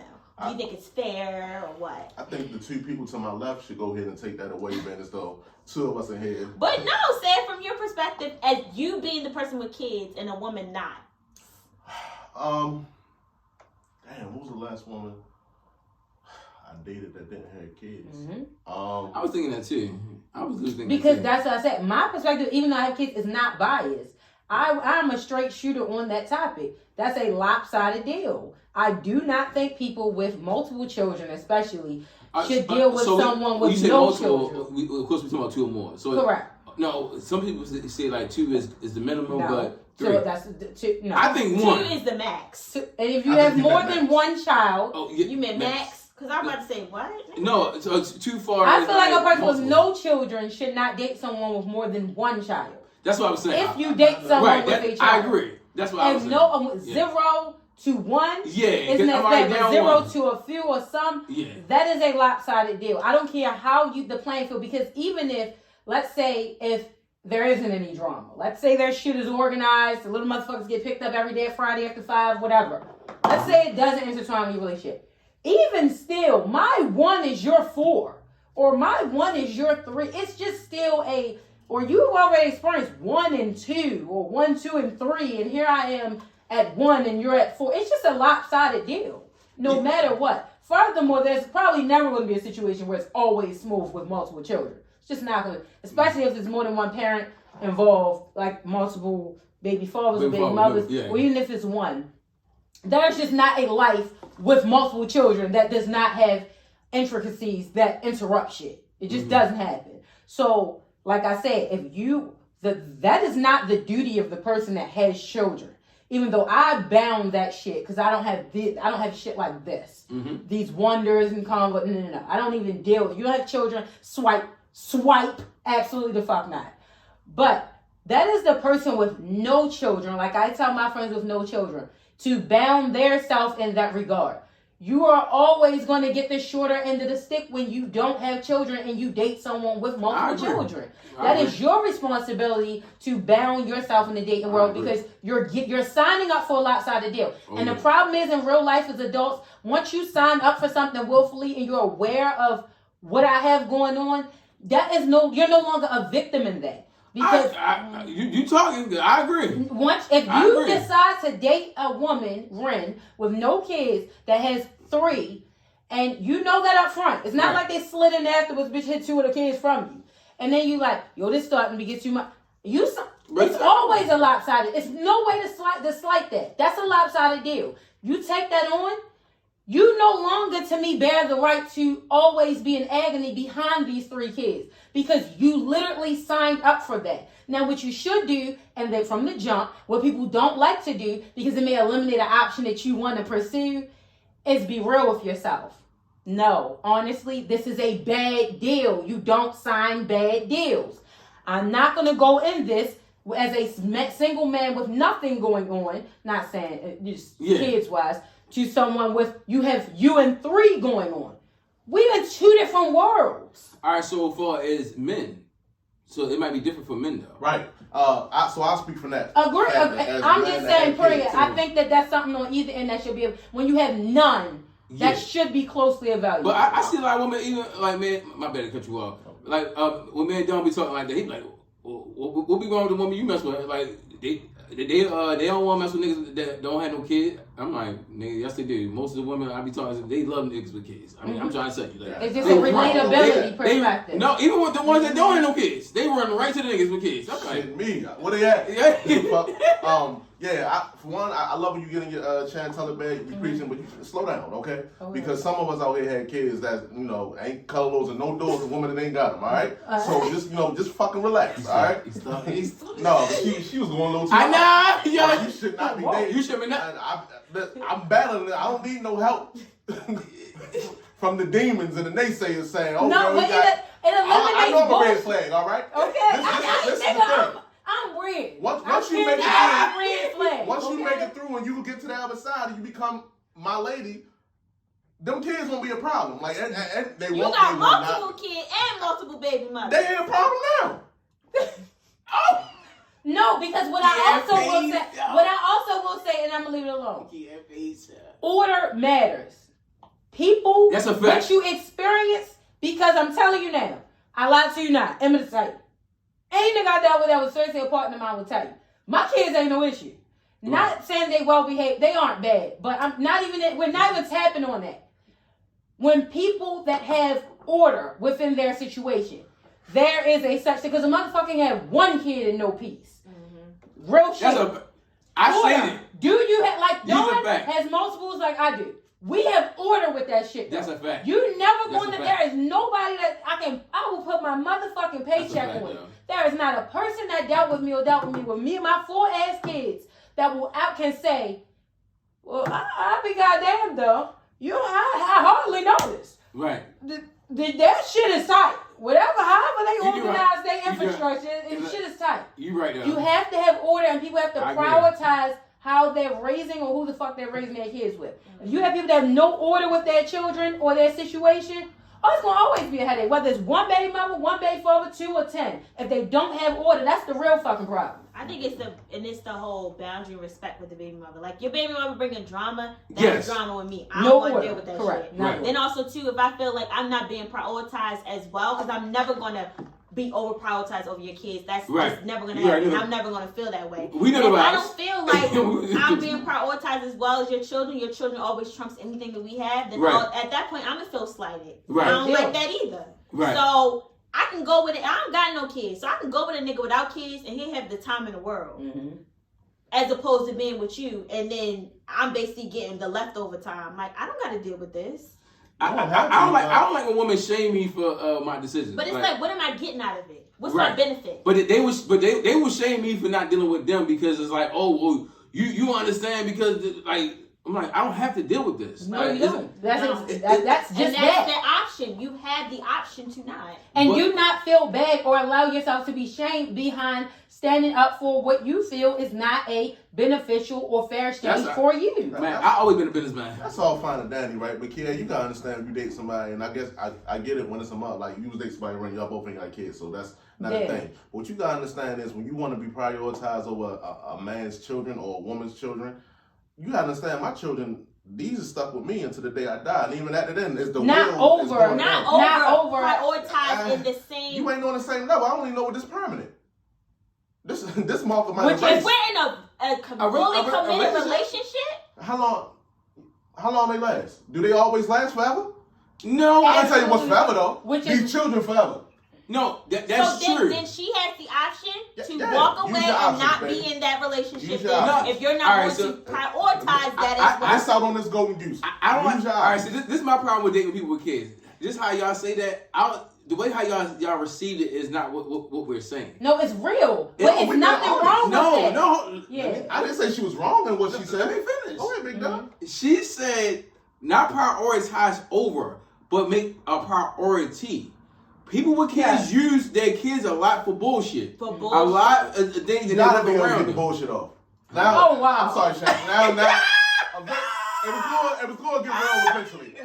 If you can't use you might use your kids, you might be down. I know you only like go to work. You might be downstairs and need some shit for the refrigerator. You might, call them downstairs. We ain't talking about that bullshit. No, you use your kids for what you use them for. If y'all want to put me through all this strife in my life, run through my pockets, don't flip my world upside down, I gotta use y'all to get some bullshit off. Every now and then you're gonna be the excuse. I ain't coming to work today. Oh, the kid's sick. I can't make it. I just overslept. I was out with Rins last night. I ain't been in the house at 3 o'clock. You gonna use your kids. That's what they for. Get your bullshit off. File them on your taxes. Get some shit off. You feel me? Like you gotta, and then it might be a woman you're not fuck with. See, I feel differently because I feel like you've been prioritized by the fact that I got these kids and I'm limited in my time so I can make time for you. Like, for real, when you might not get as much like time outside that you want because I got other shit going on, but I give you the keys to the house, go ahead and wait for me, I'll be there. Like, I'm prioritizing you. You may not get the same time you get from the nigga with all the time in the world because he ain't got no responsibilities. But you gonna complain because he gonna make time for other women too. When I'm dedicating all mine to work, children, and you. Now you can be a part of the big three, you can run around and be a part of the big three with the other bitches. So you make your decision. Well, it's not just one or the other. There are scenarios where, or you could just be equally yoked. You could deal with someone who matches you and not deal with that. Right. That's what I mean. That's fine, but life comes to you every day in the form of choices. So that's a headache that you did not have to take on. We want to wrap this up, Shannon. You knew me as a nigga without kids. This nigga still ain't got no kids. When I ain't had no motherfucking kids, I was dragging. And wasn't no one woman getting all my motherfucking time. But at 37, it's too much yoke. 37, you said was? That's the past tense. Yeah, I got 4 now. I can't do that type shit. Do you not still drag? So no, I would. That's what he was saying. Right? No, it would have changed regardless because you're older. It would have changed with time anyway. If I was shitting me, so you think 37-year-old you would still be drinking? Y'all prime, right? Yeah. I'm in my fucking prime. If it was like that then when I was fucking broke, nigga, you shit. What? Yeah. What? I can see what you mean by that. Yo, I guess so. So Jessie Woo said that dating now is very boring, and she was giving an example about people just going on dinner dates, and as far as going to hookah and like basically eat out club and everything. She said people don't do anything else like exercising or do like museum dates or church dates and other thing and everything. But do y'all think? Do y'all think? You just a nigga. God damn it! Do y'all think you said that's boring? Do y'all think it's boring? I think it is. Let's go. Let them go. I think this is why I'm taking the social media hiatus right now. Let's go. This is why. Get the fuck out of here. What are we talking about? We are adults. Do you want to go ski? Do you want to go fucking skydiving on Thursday? No. I got somewhere to be Friday, and I got dinner to make that night. No. It's not boring. For one, boring is subjective. So you date people that are into the same shared interests and the same type of lifestyles that you like. Yes, it's boring if you're dating an introvert that likes to eat his dinner at home, watch fucking game, and go to sleep. If you're a person that likes to go to the Empire State Building every Friday, or this person will jump with a plane every Saturday, yes, that's boring to you. That boring is subjective. Some people like simplicity. Some people are adventurous. Some people are outgoing. Some people are introverts. Get to fucking know people. For crying out loud. Everybody has something to say because nobody wants to get to know nobody. These are facts. That's the core of the fucking problem. These are facts. Nobody don't know no fucking body. Yep. Everybody's in a life state of comparison and just wants some shit to have some shit to talk about and post about. Everybody wants some shit because everybody else got some shit and they feel less than because they ain't got to fuck everybody. Put the fucking phones down, get to know somebody, find some points of relatability and some real connections outside of your followers or matching tennis or being able somebody's willing to TikTok with you or whatever the fuck else that you corny shit that you fucking value off of being told what the value. Y'all don't even know your fucking selves. You don't even like your goddamn self. So of course you don't like going to dinner. Y'all got too many fucking issues. Too many issues. Now dating y'all is born. It was a problem getting a fucking date. Right. Now the dates are born. I don't know what to do. Date your fucking self. Because even when she was talking, she was like, "Whoa, I don't like when people talk on big levels when you first get to know somebody. Like, yo, it's levels and it's a lead up to everything. I hate when women take their birthday too serious when they first meet you. I hate when things are expected too early. Yeah, is there a problem, Ms. Kia? He means in regards to him. Like, you don't gotta do shit. I'm telling you my plans, but no, I'm talking about when I first, like expect something of him. Like let's say for example, some type of acknowledgement would be nice. You don't gotta do nothing. Happy birthday.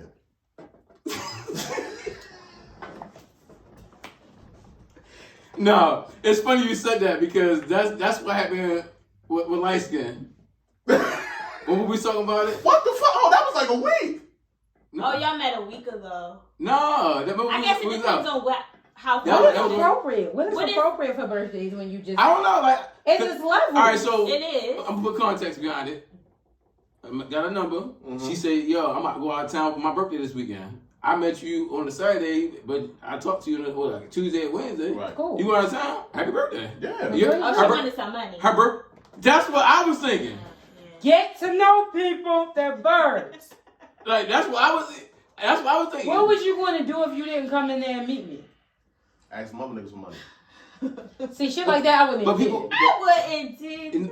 That's what I'm saying. So that's what I'm saying. Far as expect. But then it'd be like, I mean, the whole like, oh, when you get back, let's go out. That's what I said. So, all right, that's cool. That's nice. No, but we did it. Me and Shannon did it. We did a fucking synopsis. We did an evaluation, and she was like, she probably didn't say nothing because you didn't say nothing on her birthday. I acknowledged your birthday before your birthday. Like, why do I have to hit you on your birthday? Like, it's on her birthday, bro. Like, you could have told her happy birthday. She's going out of town. You could have texted her on her birthday. That's wrong, man. How? You could have texted her on her birthday. You could have gave her a happy birthday. Yes. All right. Did you forget? No. Yeah. No, I don't even remember your birthday. I just met you. Correct. Ain't on top of ours. Usually when you just meet somebody, y'all talking every day. I didn't talk to her every day. That's another thing. I'm out to hit your phone. So she don't hit you too? So I see what's going on here. It's a lot of. I hit it twice. Oh my gosh. You know what? You get 2 times. Y'all need to stop dating these type of. Hold on, she got my number. Okay. Well, stop giving away your number to these type of women. I mean, hey, she threw that. Hey, I caught it. He did the right thing. Right. That was a catch. Right, that's what I'm saying. Sometimes you fishing when you pull that bitch back, you know it's. We all went out. She was throwing at me. It was a few of them. It probably was the nicest one. It was my night. This was my night. Yeah. It was like that, but. But what I'm saying is the chasing game. It's like certain shit. It's the entitlement. It's like, yo, people want all these big fancy ass dates. I'm big on. I want to go to the museum deep. I want to go on like different shit. Like I feel like eating is always going to happen because I'm a greedy nigga anyway. We're going to eat. Yeah. I'm going to smoke. I feel like dating is just like most normal. Like dinner is just the most normal type. Yeah, we're going to eat. Like what even if it's a lounge or some quick happy hour or something, or coffee dates or something like that. I mean, I think it depends on you and your preference and like Shani said, getting to know who you are and what you like. If I know I'm a person of adventure, I like random spontaneous stuff. So dating somebody who's on that same wavelength as me would be my ideal person. Like, I don't mind a random skydiving on a Thursday. I don't have no kids also too, so my time is different too, you know? And if she dated a guy that's really a couch potato introvert, and then get mad at him for not wanting to skydive on a Thursday or say he's born. Yeah. Shit like that annoys me. Yo, what? Yeah, pay attention, read the word. But women use born for anything. Yo, one thing about it, they say born in anything. Maybe like sassy, born. They don't have any vocabulary. Like, they don't have anything to say anything. They say the same thing. What is born? Born is relative because what's good for every woman and man is different. Maybe predictable is the word. I can see that. She don't want nothing that's predictable, normal. She's been there, done it. But then also too, that's when it gets to know someone. You have conversation, and that's the problem. What you like and what you like to do, and then you. My bad to cut you off. Yeah, but women like her, she on the go, right? So I ain't putting your business out there, but you seem like you're a woman like that, be on the go all the time. Like you might be at this restaurant. You might be at work. You might have work events. You network. You in this city. You travel a lot. Mm-hmm. So a lot of women like you be on the go. So it's not like y'all really have a conversation that had like a foundation what happened before. To the phone? That's what I'm talking about. Mm-hmm. They be on the go, so it's like, I'm gonna meet you here in DC, or I'm in Baltimore this week, I'm gonna meet you at Harbour East, or they don't have a conversation with nobody, so it's like, how can I set something up if I'm not even have a What's good wrong conversation? With the phone? They not, once I said, having that conversation on the these phone. women that be on the road, they don't be using the phone. People don't do that no more. They don't have phone. There's nothing wrong with talking to somebody on the phone or having phone conversations and getting to know them, even leading up to the date. What's wrong with that? But a lot of people don't take the time to really get to know people, and that's the problem. Like, nothing's wrong with. I like talking on the phone, having a conversation, especially when I first meet you. Like, I like that because that's getting to know you. Them layers back. Yeah. I feel like I said on last time, but this is with Shani show her growth when she just hit things out the park, because she touched on a lot. So I've been here where, because I know I'm a born nigga. I come out and tell you I'm born.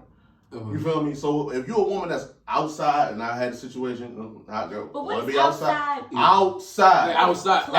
You know who I'm talking about in particular. Motherfucker, why be here, there, everywhere, all the events, Super Bowl, All-Star Weekend, BET Awards, MTV Awards, all that shit. Yeah, so then maybe you need to get yourself a different fucking nigga. Yeah. You feel me? So, like, you're not it. Like, some of the shit that Shorty described, talking about going to church, that's boring to me. Going to a museum, I learned about that shit in school. That's boring to me. That's not shit I want to do. So, like, even with me, when you talk about, like, dating a young woman, I remember it was something a few years ago and shit, and I had went out on a date with a young lady.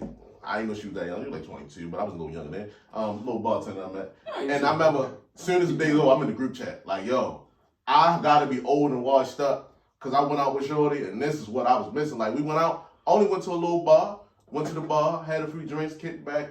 Once we left, shit got real lit. She did shit these old skeezers ain't doing. Yeah! I'm trying to tell you. Old skeezers is crazy. The whole situation. I'm talking about, I forgot how, it's been so long since niggas got the top in the car, I forgot what it felt like. Like, I forgot I had it cracked. It took an interesting turn. Right. No, but she was young and she was into that. That has nothing to do with being young. It do. If men go, you date women with the kids that's on the same time as you to work, this, that, the job. They look, I got a home, we gonna go there, we can do that. Like she said about the spontaneous. Ain't no spontaneous shit no more. It's like we going to the bedroom, kids sleeping at 11:30. Don't get it twisted. Yeah, but I was liking that. I was liking that. Who is spontaneous and with the shit. Yeah, women don't be with the shit. And you don't want to make a woman feel uncomfortable or jump out there and do some shit that you haven't done all day. And she's like, well, what made you do this? Yeah. Where did this come from? So you got to sit back and be the boring nigga that she want. Because she's been a boring ass fucking woman. So like when... We too young and we too... Man, that's what I felt. Like even to the point she went to the bar, niggas was hollering, had to hop out with the joint and let it like... Shit was exciting. Like, I missed the excitement when you dating these old skeezers. You know what you're confusing? You know what you're confusing with? I ain't confused with shit. Safety. Yeah. Okay, that's what you're confusing. Or maybe with the last part. But I feel like I'm safe. I headed off safety. I was good. Because you know what? This is why I had a homeboy that went out with a young shorty. You know what he said? He had that glorious little fun, excitement, thrilling thing that you had going on. And then here you go. I'm tired, bro. You're right. I only went out with her twice, though. I only went out with her twice. That's not something that I would squeeze that in once a year. But Shani, listen, that's why you use the word spontaneous. This ain't shit that gotta happen all the time. Yeah. But we've been together 4 years, and we like, well, what's the most spontaneous thing we did? Sex on a Wednesday. Like, what the fuck is we talking about? That's putting in the work and keeping a relationship spontaneous and that's and what keeping I'm the talking spark. about. But that's what you do with But most women don't keep it spontaneous. When they meet you, yo, I love when they once they get you, they get comfortable. When they single, coming to that relationship, that honeymoon stage, the body be bodying, the face be facing, everything. Yo, you eating good, you go to the gym, you doing everything. As soon as you get with me, now you all bloated. Now you got these big ass fucking boxes. You got this bonnet on every fucking day. You got the fucking scarf. And then when we go out, nothing is wrong with bonnet sex. It's not. I've been hit. He don't like bonnet. That nigga is against bonnet sex. I'll knock some shit loose with a bonnet on. If it's 6 o'clock in the bonnet morning, on too. I throw the bonnet and the wig together. Anything after 10 o'clock, 10 Listen, o'clock if the face part there, the bonnet don't matter. And it's done anyway. You got I like the scarf. moonlight. Now you got a scarf on, you can get to work. But the bonnet the same thing. No, scarf and bonnet, no. They are not They're like a I fucking done threw the mushroom. motherfucking scarf and wig together when they get into it. It's a Fuck you, man. That shit over there somewhere. I don't give a fuck about none of that. Especially when that body. You done came on to the thick girl side. When that body, you don't give a fuck about that body. That ass be clapping off your fucking stomach. You a skinny nigga too. I know, but and then that shit like a little fucking wave. It's like the whirlpool of Six Flags. Guess what? That shit just. Guess what? I'm hitting like this. I'm gonna see the bonnet. Yeah. Now, throw his face in the pillow. And she got the bonnet on. I can just hit. I always get to hit with the bonnet on. But you take it off with some reggae ass knot was under there or something. For Meek Mills. No, I like when she got the hair loose. I let the pick her hair. And Then I close my eyes and think about another bitch and then get mine off, and then I'm done. Easy. I'm gonna get mine. Women, please, are you listening? Because they don't be listening. I don't advocate for the bonnets either, so I can't. I don't advocate for bonnets. That's a ghetto, yo. What the fuck? When you sleep, when you you sleep. Not even that. I'm a scarf type. I don't do Listen. bonnets. I hate the way they look. Yeah. And then my father always hated. Oh, since y'all taking too long. So if y'all want to go on the trip, right? And when you go on the trip, can you start that for me? Oh yeah, that time I used to keep going. I should keep going out though. Mm-hmm. Who's that? Is right there. Shannon, you gotta do that shit. I don't know. Oh god, this non-technical nigga, yo. I don't mean to hold y'all. I'm about to give y'all this work, yo. Yo. We got a little technical difficulty. They move mine. Yeah. So, far as going when you first meet somebody, right? First when you first meet somebody, you know, in the dating scene, you know, are you single? I don't know. So no, we stop talking. All of the mixed company and shit. Nah. Business. Like a dollar bill. Yeah. But you know, I know she out nigga and everything. But I'm saying, like, far as you know, when you meet somebody and when you first start meeting somebody, people already got previous plans and things and plans and actions that they have already. So if you meet somebody and they say they have a trip already planned with their ex, or even if it's not their ex, it's somebody that as the opposite sex. How would you feel about them not canceling that trip? Would you take them serious? No. You're gonna need to call, get my name put on the reservation, or get me a ticket, reschedule, get a credit or something, because you ain't going. Yeah. Or I'm not gonna be around after you come back. So that's it don't matter when you meet somebody. I don't care. It don't matter the timeline or anything. If they already got everything booked. I do. Let's say I met you in the flight same credits exist. If I met you in the same week. Yeah. I mean, why would you disclose it to me? Because I'm not disclosing it to nobody. All right, so this the context behind it. So I was watching this dating show, and then they basically gave a follow-up. So they always do a follow-up after the dating show, and they was giving it up to each other. And they was trying to figure out, who did what, and who said what. So she was like, why didn't it work? Because y'all was a good match. Because, you know, when you match, you kind of match on a lot of the same qualities and the physical and, you know, personal match with each other. So they was basically talking about each other, and they was talking about going on the first date. So on the first date, they went on the first date and talk, and you know how when you talk to somebody, you start talking about traveling. You know, women are big on traveling. They're gonna ask you about your passport. They're gonna ask you where you going, what's your future plans and everything. So he told her he's going to Puerto Rico. So he was like, she was like, well, you going to Puerto Rico? Who you going to Puerto Rico with? He was like, I'm going to Puerto Rico with my ex. She was like, your ex? Why are you going with your ex? He was like, it's already planned. He was like, so would you expect me to just drop everything just because we met? Like, I don't even know, is this for sure?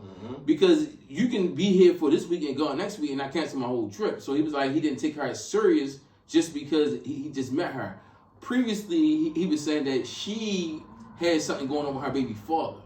Like, far as he was still around in the picture. So he kind of like, okay, I'm just meeting you. You got a child. He don't have any children. He just have an ex-girlfriend. So it's basically like the ex-girlfriend. It's a little thing, but it meets somebody. Though. Yeah, overall, well, let me clear this first. I don't expect anything. I don't expect you to do anything. You're not doing that for me. Right. You're doing that for you. Right. Because you are off that. And like I said before, people that are truly off that do not engage in vacations with people they have no interest in any further. So like I said, for that door to be open, that door is still open. If I don't give a fuck what the scenario is. I don't give a fuck if Jesus was driving the plane. If I have no interest in you, we're no longer together, and that shit is dead. Yeah. I'm not going. I'll lose the money. I'll take the flight credit. I'll go with someone else. I'll do whatever provisions that need to be worked around to whatever. But if I can't, I'm not going because of you. I'm not going because I'm not going with you. Right. It has nothing to do with you. And that is already a gaslighting perspective to say, it is, though. You expect me to just, no, I expect you to be over your ass. And I expect you not to be still vacationing with her ass. So that means that's blurred lines. Exactly. So no, it's not an expectation of me. That's something you should already have for you and yourself moving forward if you're really done and out of that. If you're not, I don't give a damn if you ain't. I don't have no dog in this fight. I'm just not going to be here when you get back. Cool, not a problem. And he can't come back and try to holler at you. In no scenario are you ever going to go off in La La Land, fuck whoever, and I have knowledge of. See, I don't give a fuck what I don't know about. These are facts. And people overshare. People fucking share. Because I don't even ask certain questions that early. This funny you said it because having oversharing because why would he tell he's going to Puerto Rico? But sometimes nothing about you telling a woman you want to deal with or want to fuck that you're potentially going to be in an intimate space with another woman is going to end well. I'm going to fuck with the new chick I just met. I'm not telling you I'm going on the trip with her. And don't. I would highly advise that. But once again, it's like you know how when you talking, I feel like he overtalked. That's how I feel like. Overshare. He overshared when he was talking because it's like when people ask you where you go, when you going out on where you're going, because I got trips planned, so I be sitting there. I'm like, and she caught him off guard. And one thing as a nigga, don't know, you gotta shut the fuck up sometimes, yo. Or wing it. Yo, wing it. Yo, because sometimes niggas we'll be talking and we might realize it. Yo, I would have said my homeboy. No, that's even worse. My homeboys. Niggas round up and go to the No, I'm saying I'm not saying for me. I will question the homeboy, of course. I wouldn't want to see what the fuck. I'm not even going to ask. See, I also feel like that's how I am. I would ask, but people tell me certain shit. I'll be like, it would be like a question. You like to travel. I wouldn't care about trips that you have. See, and that's I like her. Why are you asking all that? Because if it's not a controlling or insecure person, it's not even come there. So I know you had life outside of me before me. Right? Exactly. And that's fine. Like I said, the notion. Once I have notion of it, that's where you're in trouble. Don't overshare with me. I'm not oversharing shit. Certain shit it's not I'm lying, it's not your business. Yeah. If I met you last week, who I'm going to Puerto Rico with Friday is just not your business. No, see, the main reason I felt where he was coming from just off rip, because even when you meet women, it's like, yo, they will want you to drop everything. They want you to drop your hoes. They want you to get in a relationship real quick. They want you to do everything off rip. I know there's someone there before me. That's not even delusion. No, you got, what y'all say? Just like niggas gotta understand there might be somebody before you. Yeah, but what y'all say? Women being delulu, right? They be delusion. Right, people think single. Single means I don't have any commitments to anyone. That don't mean that I don't have any involvement with other people. Somebody that I can call. Everybody got somebody to go. Everybody got somebody to hit. I don't go nowhere. Even if you don't want to hit them. Why everybody? Yo, I hate all y'all. That's just the world. That's reality. Especially attractive people. Yeah. Like, what are we saying here? If you're attractive and you have other things going on with you besides you have absolutely no one, you're lying. Delusional. I'm not even going to expect that. Because I don't have no problem playing the worm. So understand that when I put my work down and I put my best foot forward, baby, we're going to get some results. I'm not worried about nobody else. We can get them the fuck up out of here. If that's what I want, that's what I'm coming after. I'm not worried about that. But, that's delusional to me. Unless you're dating a straight bum that's unattractive, have no life skills and no social skills, and even then they might still have another equally bummed out motherfucker too. That's so delusional to think that no one in this whole damn world has someone else to socialize with before they meet you. So that's why I know it's somebody there. What about you, Dawn? I was about to say. A woman has a trip planned. Yeah. Or you flipped it to if a woman had one. No, yeah, because it wouldn't be a man. So in your scenario, okay, is there a scenario where she can go run off with her ex to wherever the bullshit they had planned prior to you, express that to you, and she's still in the same potential she was initially? See, men are different. Oh no, she come back and still get hit. No, but is she still in the have the potential that she initially would have, or is it immediately once she do that? Oh, you can go, but she can never be wifey now. Right. Obviously. See? So then why should women feel that way? They don't. Y'all don't think like we think. So my thing is, right, then again, no, I'm not even going to say that. Because I'm big on honesty. So y'all keep saying if I met a woman around Christmas and she's going on a fucking trip in March. Correct. We ain't about to be serious by March anyway. I might be going on a trip. That's why I'm so lost. Like, if I had a trip planned, real shit. My birthday is in 2 months. If I made the trip plans now to go somewhere April 9th, and I meet your ass February 10th, we ain't about to be serious in 2 months where I'm canceling the fucking trip. I'm not saying that, and like I understand that. I'm being honest with you. Like, your problem is you don't like honesty. No, you it's not. To lie to you. I don't want nobody to lie to me, because I ain't finna lie to you. I ain't finna play with you. So what I don't like this bullshit. We not together. We single. So why the fuck it matter if I'm? So it's okay if I fuck with a bitch locally, but if I decide to take a trip domestically, it's a problem. No circumstance. No. See, no. Let me correct you. Let me correct correct you. Lifestyle too, because certain trips. Let me correct you. So you're saying if you met around December, right? Your birthday's in April. So you plan the trip. Like, what is that? 6 months in advance? A lot of women plan. Not saying that. No, I'm saying so you were planning this trip 6 months more than that, because if you planned a trip with someone, y'all had to be together. Then y'all. Right, I hear you saying you have a history. So okay, so you planned this trip a year ago. Okay, or whatever, y'all already had however far back this planning and this trip went. Right. Because this had to end, and then it had to be planned, and then it had to end, and then I had to come. So we had to leave time for all this. So 9 months ago, you planned this trip. Within that time, you met me. Nothing wrong with that. So in 5 months, y'all still on this trip. Sir, you're not canceling it for me, you're canceling it for you. Because what the fuck make you think 6 months after I'm done with your ass, I want to go on vacation with you? You have time and preparation to cancel this shit and not vacation with us. Okay, cool. Hit me up. So you don't want to. I don't. And I'm not. But that's my point. You're not my girl. I'm still out here. I'm still out here. That's 100% we are not committed. No. So this is what you understand. I'm going on this trip because if I wasn't going on this trip, I'm still dipping in the fucking pool. Agreed. This so happen I'm dipping in the international pool instead of the fucking local pool. Understand this. What are we talking about? We're in agreement here, Dawn. You are 100% proof my point. See, I don't have a problem with you and her dating because we are fucking equals. You're not with either one of us. So do you think? What you're not gonna do is go on a fucking vacation with a woman you share life and plans and romance and a relationship with. That is an advantage. What was the new bitch? What? That wouldn't be. No. You're not going somewhere with that. About an ex. Oh no, what if we go on a trip? A woman you love. We ain't together. You shouldn't give a fuck what I do. I already said I don't. But how? Once you share with me, I'm not doing it. Of you dating her is for it to get to. Yeah, it has to get so there. That's not going to happen. Let me bring in the sports. If I draft you with the #1 overall pick, my intentions is that you develop into a franchise quarterback. But you might not be ready yet. You might not be ready to year 3.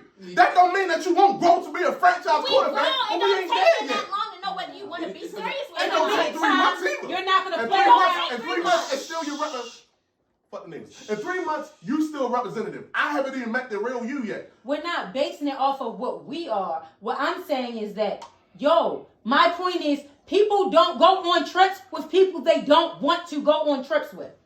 Hold on. Hear me out. My point is, if a motherfucker is going male or female, doesn't matter.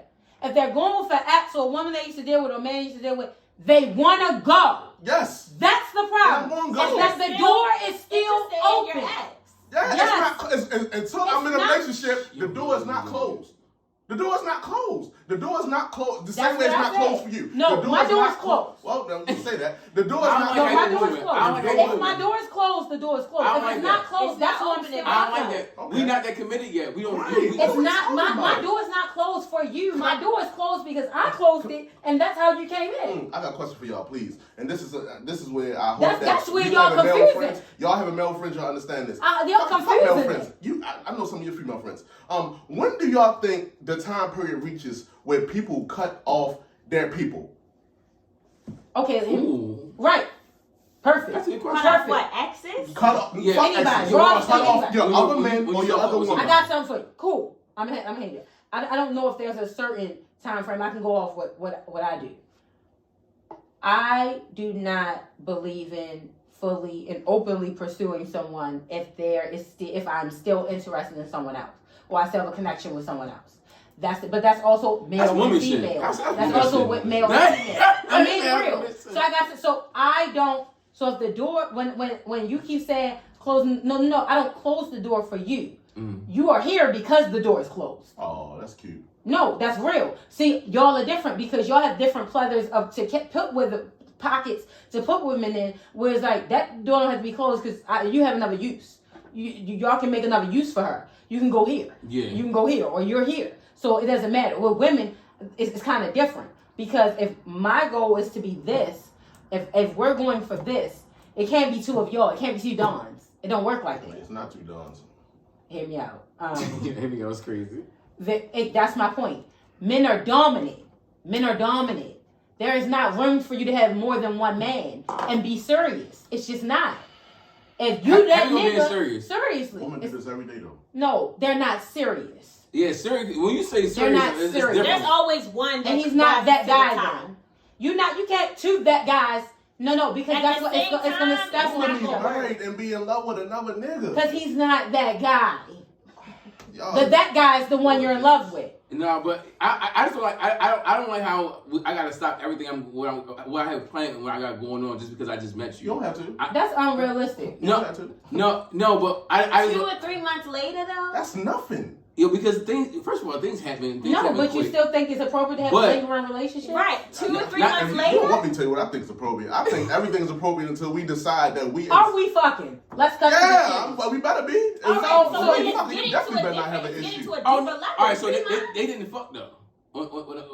She got shut the fuck up. We're not even fucking. You don't have start to share it at that point. Right, but they just started. But he been a real man. But he was being honest. He thought he's being honest. And then, women Because say he they wanted want the honesty. truth, but they don't. Y'all Right. can't handle the fucking truth. That's why he's mad too. Because he was like, "Yo, I told you the truth," and she He got doubted mad. himself out the pussy. He definitely did. He did. He did. Let's go to the next topic. We are hour 56 in. What's up? Come on, last subject. Go ahead. Oh, last subject? Yeah. Shit, fuck it. Now we gonna go to mine then. No, that ain't the one I want. Why do people talk about what they want from a relationship, but don't bring the value to a relationship? Any one of you women can answer. Well, it's just, I don't have an explanation for that because I don't do that. Most people do not. I think the world has things misconstrued when it comes to like social media and they see, what it is they want or aspire to, so they have an expectation out of that, but then they don't really like.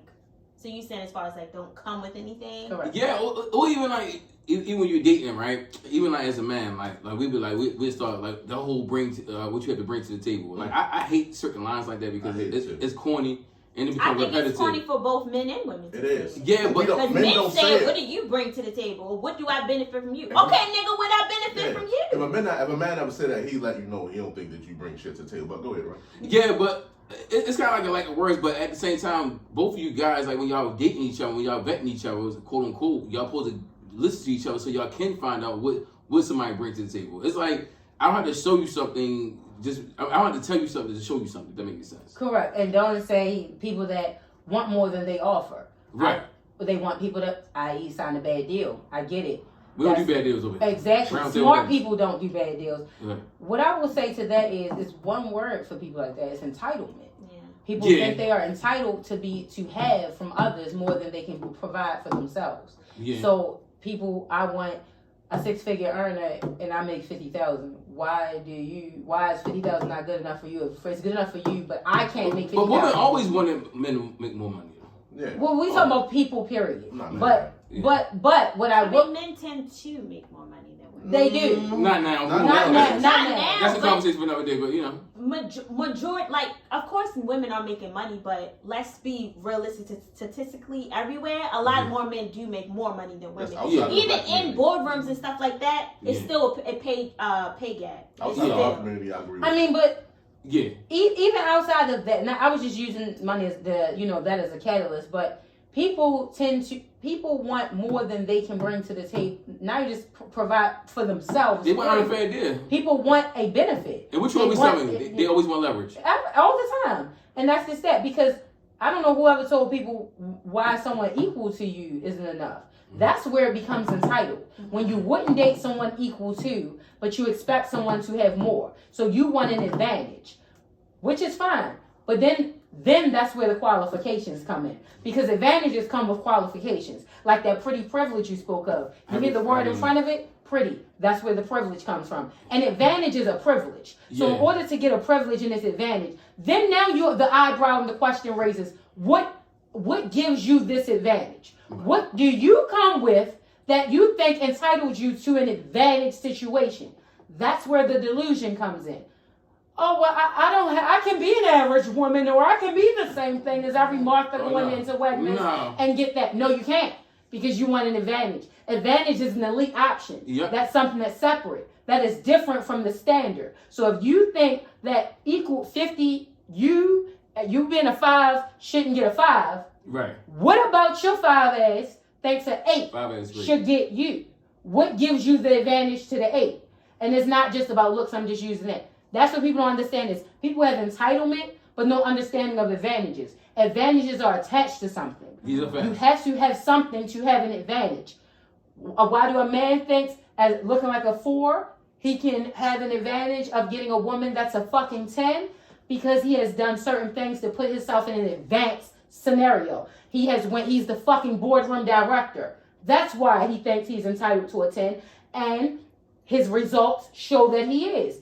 Why do you, the only problem is, majority with that sequence, as women don't understand the advantage side. They want the advantage, but they don't understand what qualifies you for the advantage. And that's where you have that, that's that equality. Everybody gets a trophy shit. No, everybody's not a winner.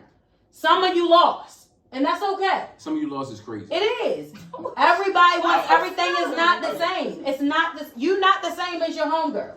And that's okay. Because every woman is not going to get knowing who you are can just save a lot of confusion. Knowing who you are saves a lot of confusion. You mess with a nigga, you be like, yeah, he did this for me. And then the next bitch will go behind me and be like, yo, I mess with the same nigga. He ain't doing nothing for. He be like, I thought you said he did this. You not her. You not her. No. You not her. You not him. Heavy on you not him. Then it brings stuff about women too. Sometimes I be so proud watching this young lady go. But I just got to sit back and let her cook. I got to let her cook. I give her all the ingredients. Sometimes you just gotta give her the ingredients and let her, not real life, but like on the spot, you just gotta let her cook. You be on the fast break, you just hand Shandy the bar, Shandy going straight. I deal with this issue a lot in my life. And I know this is something men understand a lot better than women. Mm-hmm. Like we spoke and I was like, when I didn't have kids and shit, I wasn't in the same situation. It would have been a lot worse now. A lot worse when I didn't have those children, like once I stopped making money illegally, it took a long time for me to make some type of money legally. Mm-hmm. So it was women I dated that I knew. Like, my was looking at me like, oh, why you fucking with them 5s and 6s? So I'm fucking with 5s and 6s because they, it's certain privileges I get fucking with the 5s and 6s. Your face is that I'm not going to get from the woman that look the way I want them to look. These are facts. Because I don't bring shit to the table. Mm-hmm. I don't have a home. All I got is a car. I probably live out of that motherfucker. The shit that I want to wear, I can't afford my own 5s. This is going to get me there. It was a lot of disadvantages that came along with me that I didn't offer when I knew what woman was looking for. Even now, meeting certain women that have a criteria that I'm looking for in a woman, that brings shit to the table. Conversation don't even come up because they show up as this, mm-hmm. and they want you to know this is what I am. Mm-hmm. If you're not on par with me, it won't go past this. Mm-hmm. When women even ask that, I feel like it's an insecurity that they even gotta ask that or say that. Insecurity is loud, confidence is quiet. And then when that number one answer is peace, that's about the biggest piece of shit that I ever heard in my life. You said women? Yeah, men don't say that because we don't bring peace. I'll let you know I'm a toxic fucking roller coaster, baby, but I'm worth it. I mean, a lot of men want peace. We want it, women. And don't get it. That's the thing. They say they bring peace, and this would be the most stressful shit one. I dealt with in my life. No, I can take my fucking hat off. No woman's going to fully bring you peace. No, but it's some that bring some, like even they bring some semblance to peace, but it's not full. When you don't bring no semblance of peace, when you come in here and you're not gonna get on my nerves. My world upside down. When it's a fucking headache just to deal with you, when you gotta reserve yourself. Put yourself on a fucking restrainer because you know what you can say the smallest thing and it can go to 1,000.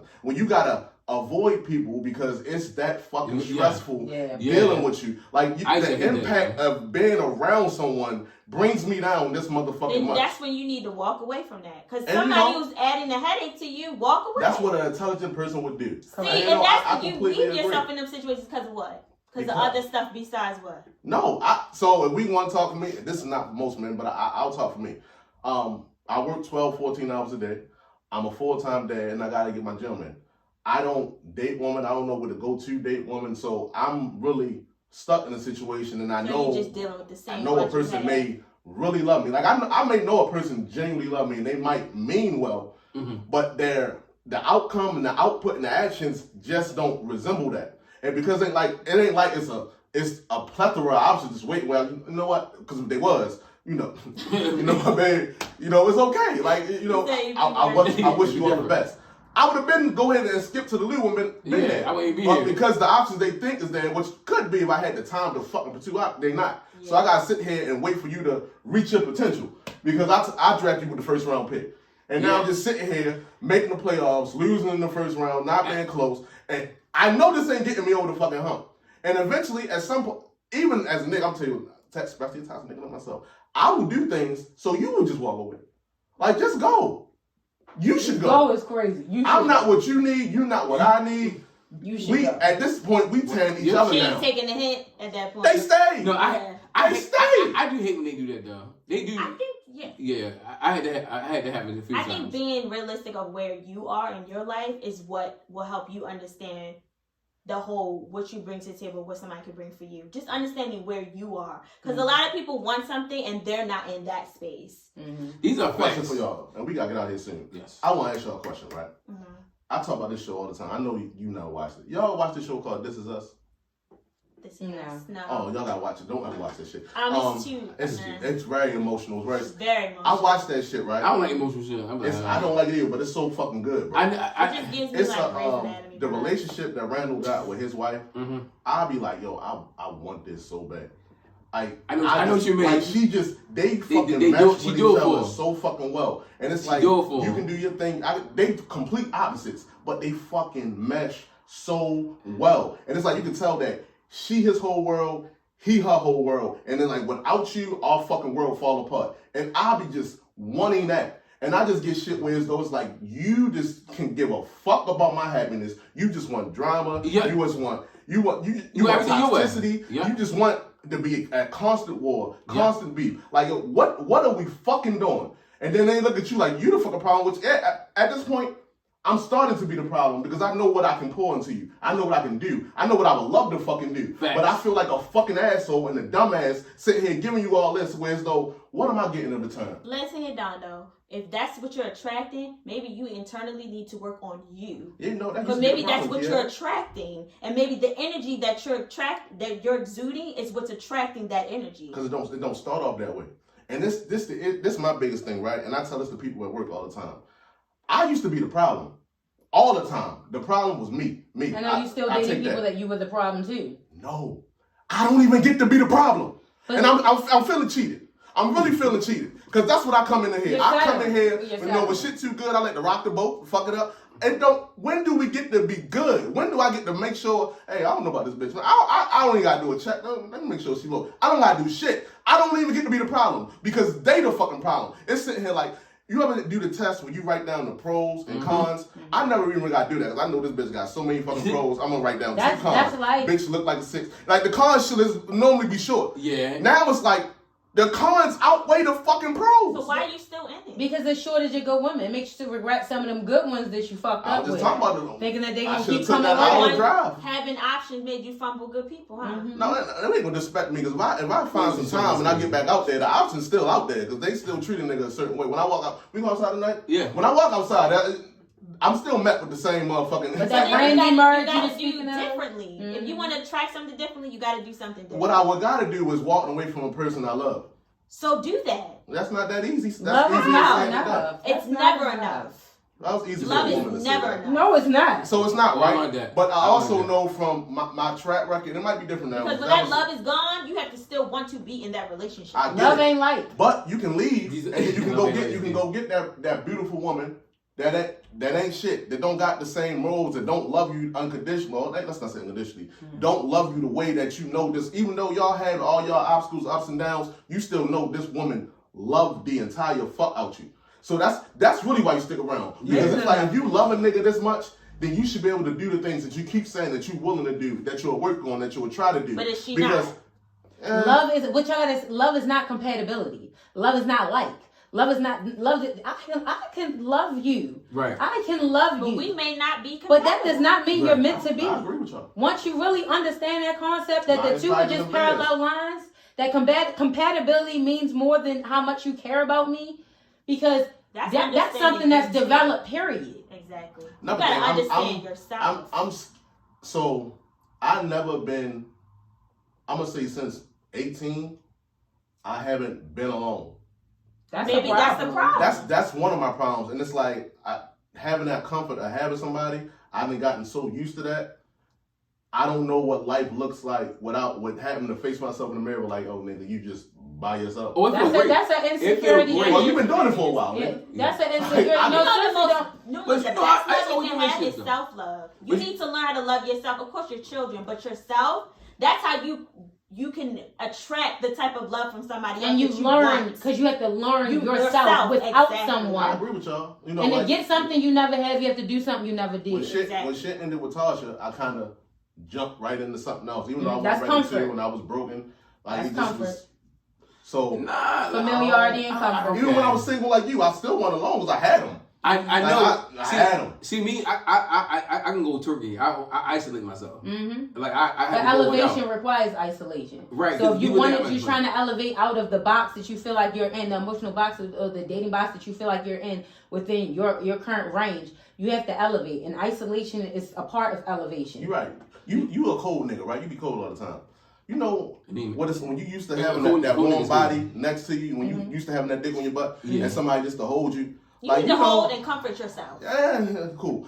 You know how hard it is to get used to. I'm gonna be in this bitch by myself right night with the heat on 69. You're living You know on what? dependency. But I am. and familiarity. But do you understand? Look, Do you I know know so how? many niggas like that, though. But do you know I know how so many scary niggas it like is to possibly be having this conversation at 47 that you have Oh at no, 37? I already made a promise to Right, myself. with action, this last action year, behind this that, last year, action this year. behind that is more important than the Have me on thought. that because Put some action majority of the time behind I be by myself. Literally, I got about 4 more part episodes, so I come out here and I'm like that single this shit ain't gonna be a word. It's gonna be either something happened or Ren, what we doing?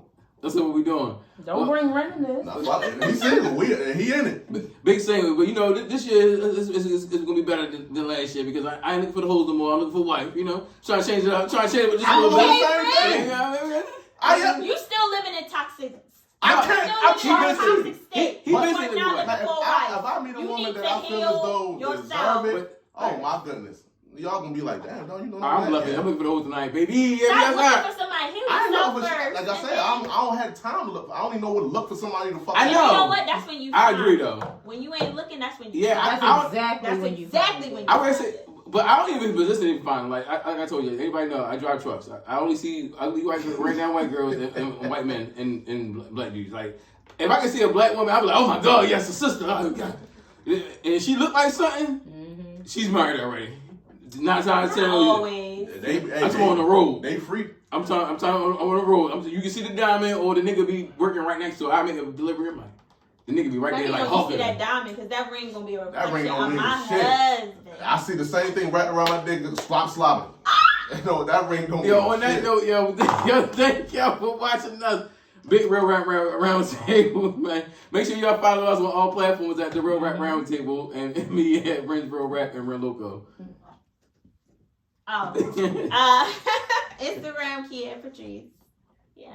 Big Shani. Let's Yeah, go. you just I'm on the social Shani media. fake off of social media, You but don't she's gotta still follow there. her. One of she in her spiritual journey of just. But her pages are still up. Y'all want to stalk her her page page? is still active. If you still want to follow them, Chantel. It's just Chantel. I'll be sending you stuff. I'll be like, oh shoot. I know. I had to think about it. I'm like, deactivate because I'm not. I'm just You not. can be her on TikTok. Yeah, I do. She start getting the brand deal. She want to fucking go cold turkey. I know. I love TikTok because TikTok is not social for me. It's just I just watch stuff. Lawrence and his content. I'm not social on. Besides Kia, she always sends me stuff. So I know she ain't so because she sends her stuff too. So yes, I associate with, but I associate with people on TikTok that I associate with in real life. Yeah, I got you. It's _Don SSC for me. You know, real name on Facebook. I'll be on there a little bit. Man, we thank y'all for yo checking out season 5. Pop in and pop out when he on vacation. Yo, happy on pop in and pop out. With the look-aways. With the look-aways. I wish he take a real organic picture. I wish he take a real fucking picture. Matter of fact, we're gonna take a picture of you tonight, yo. Yeah. What? Don't you never look at the camera. I do You every always now and then. I acting look at the camera. I know exactly what's going on. Listen, on my IMDb picture, I'm looking at the camera. Okay. Yeah. If he is, his blouse open to something. Coming to the TV movie just trench coat open. Trench coat coming on, yo. I'm gonna put one on tonight. Hey, yo, make sure y'all follow us on every platform at Real Rap Roundtable, yo. We out, yo. Thank y'all. We out, y'all. My fucking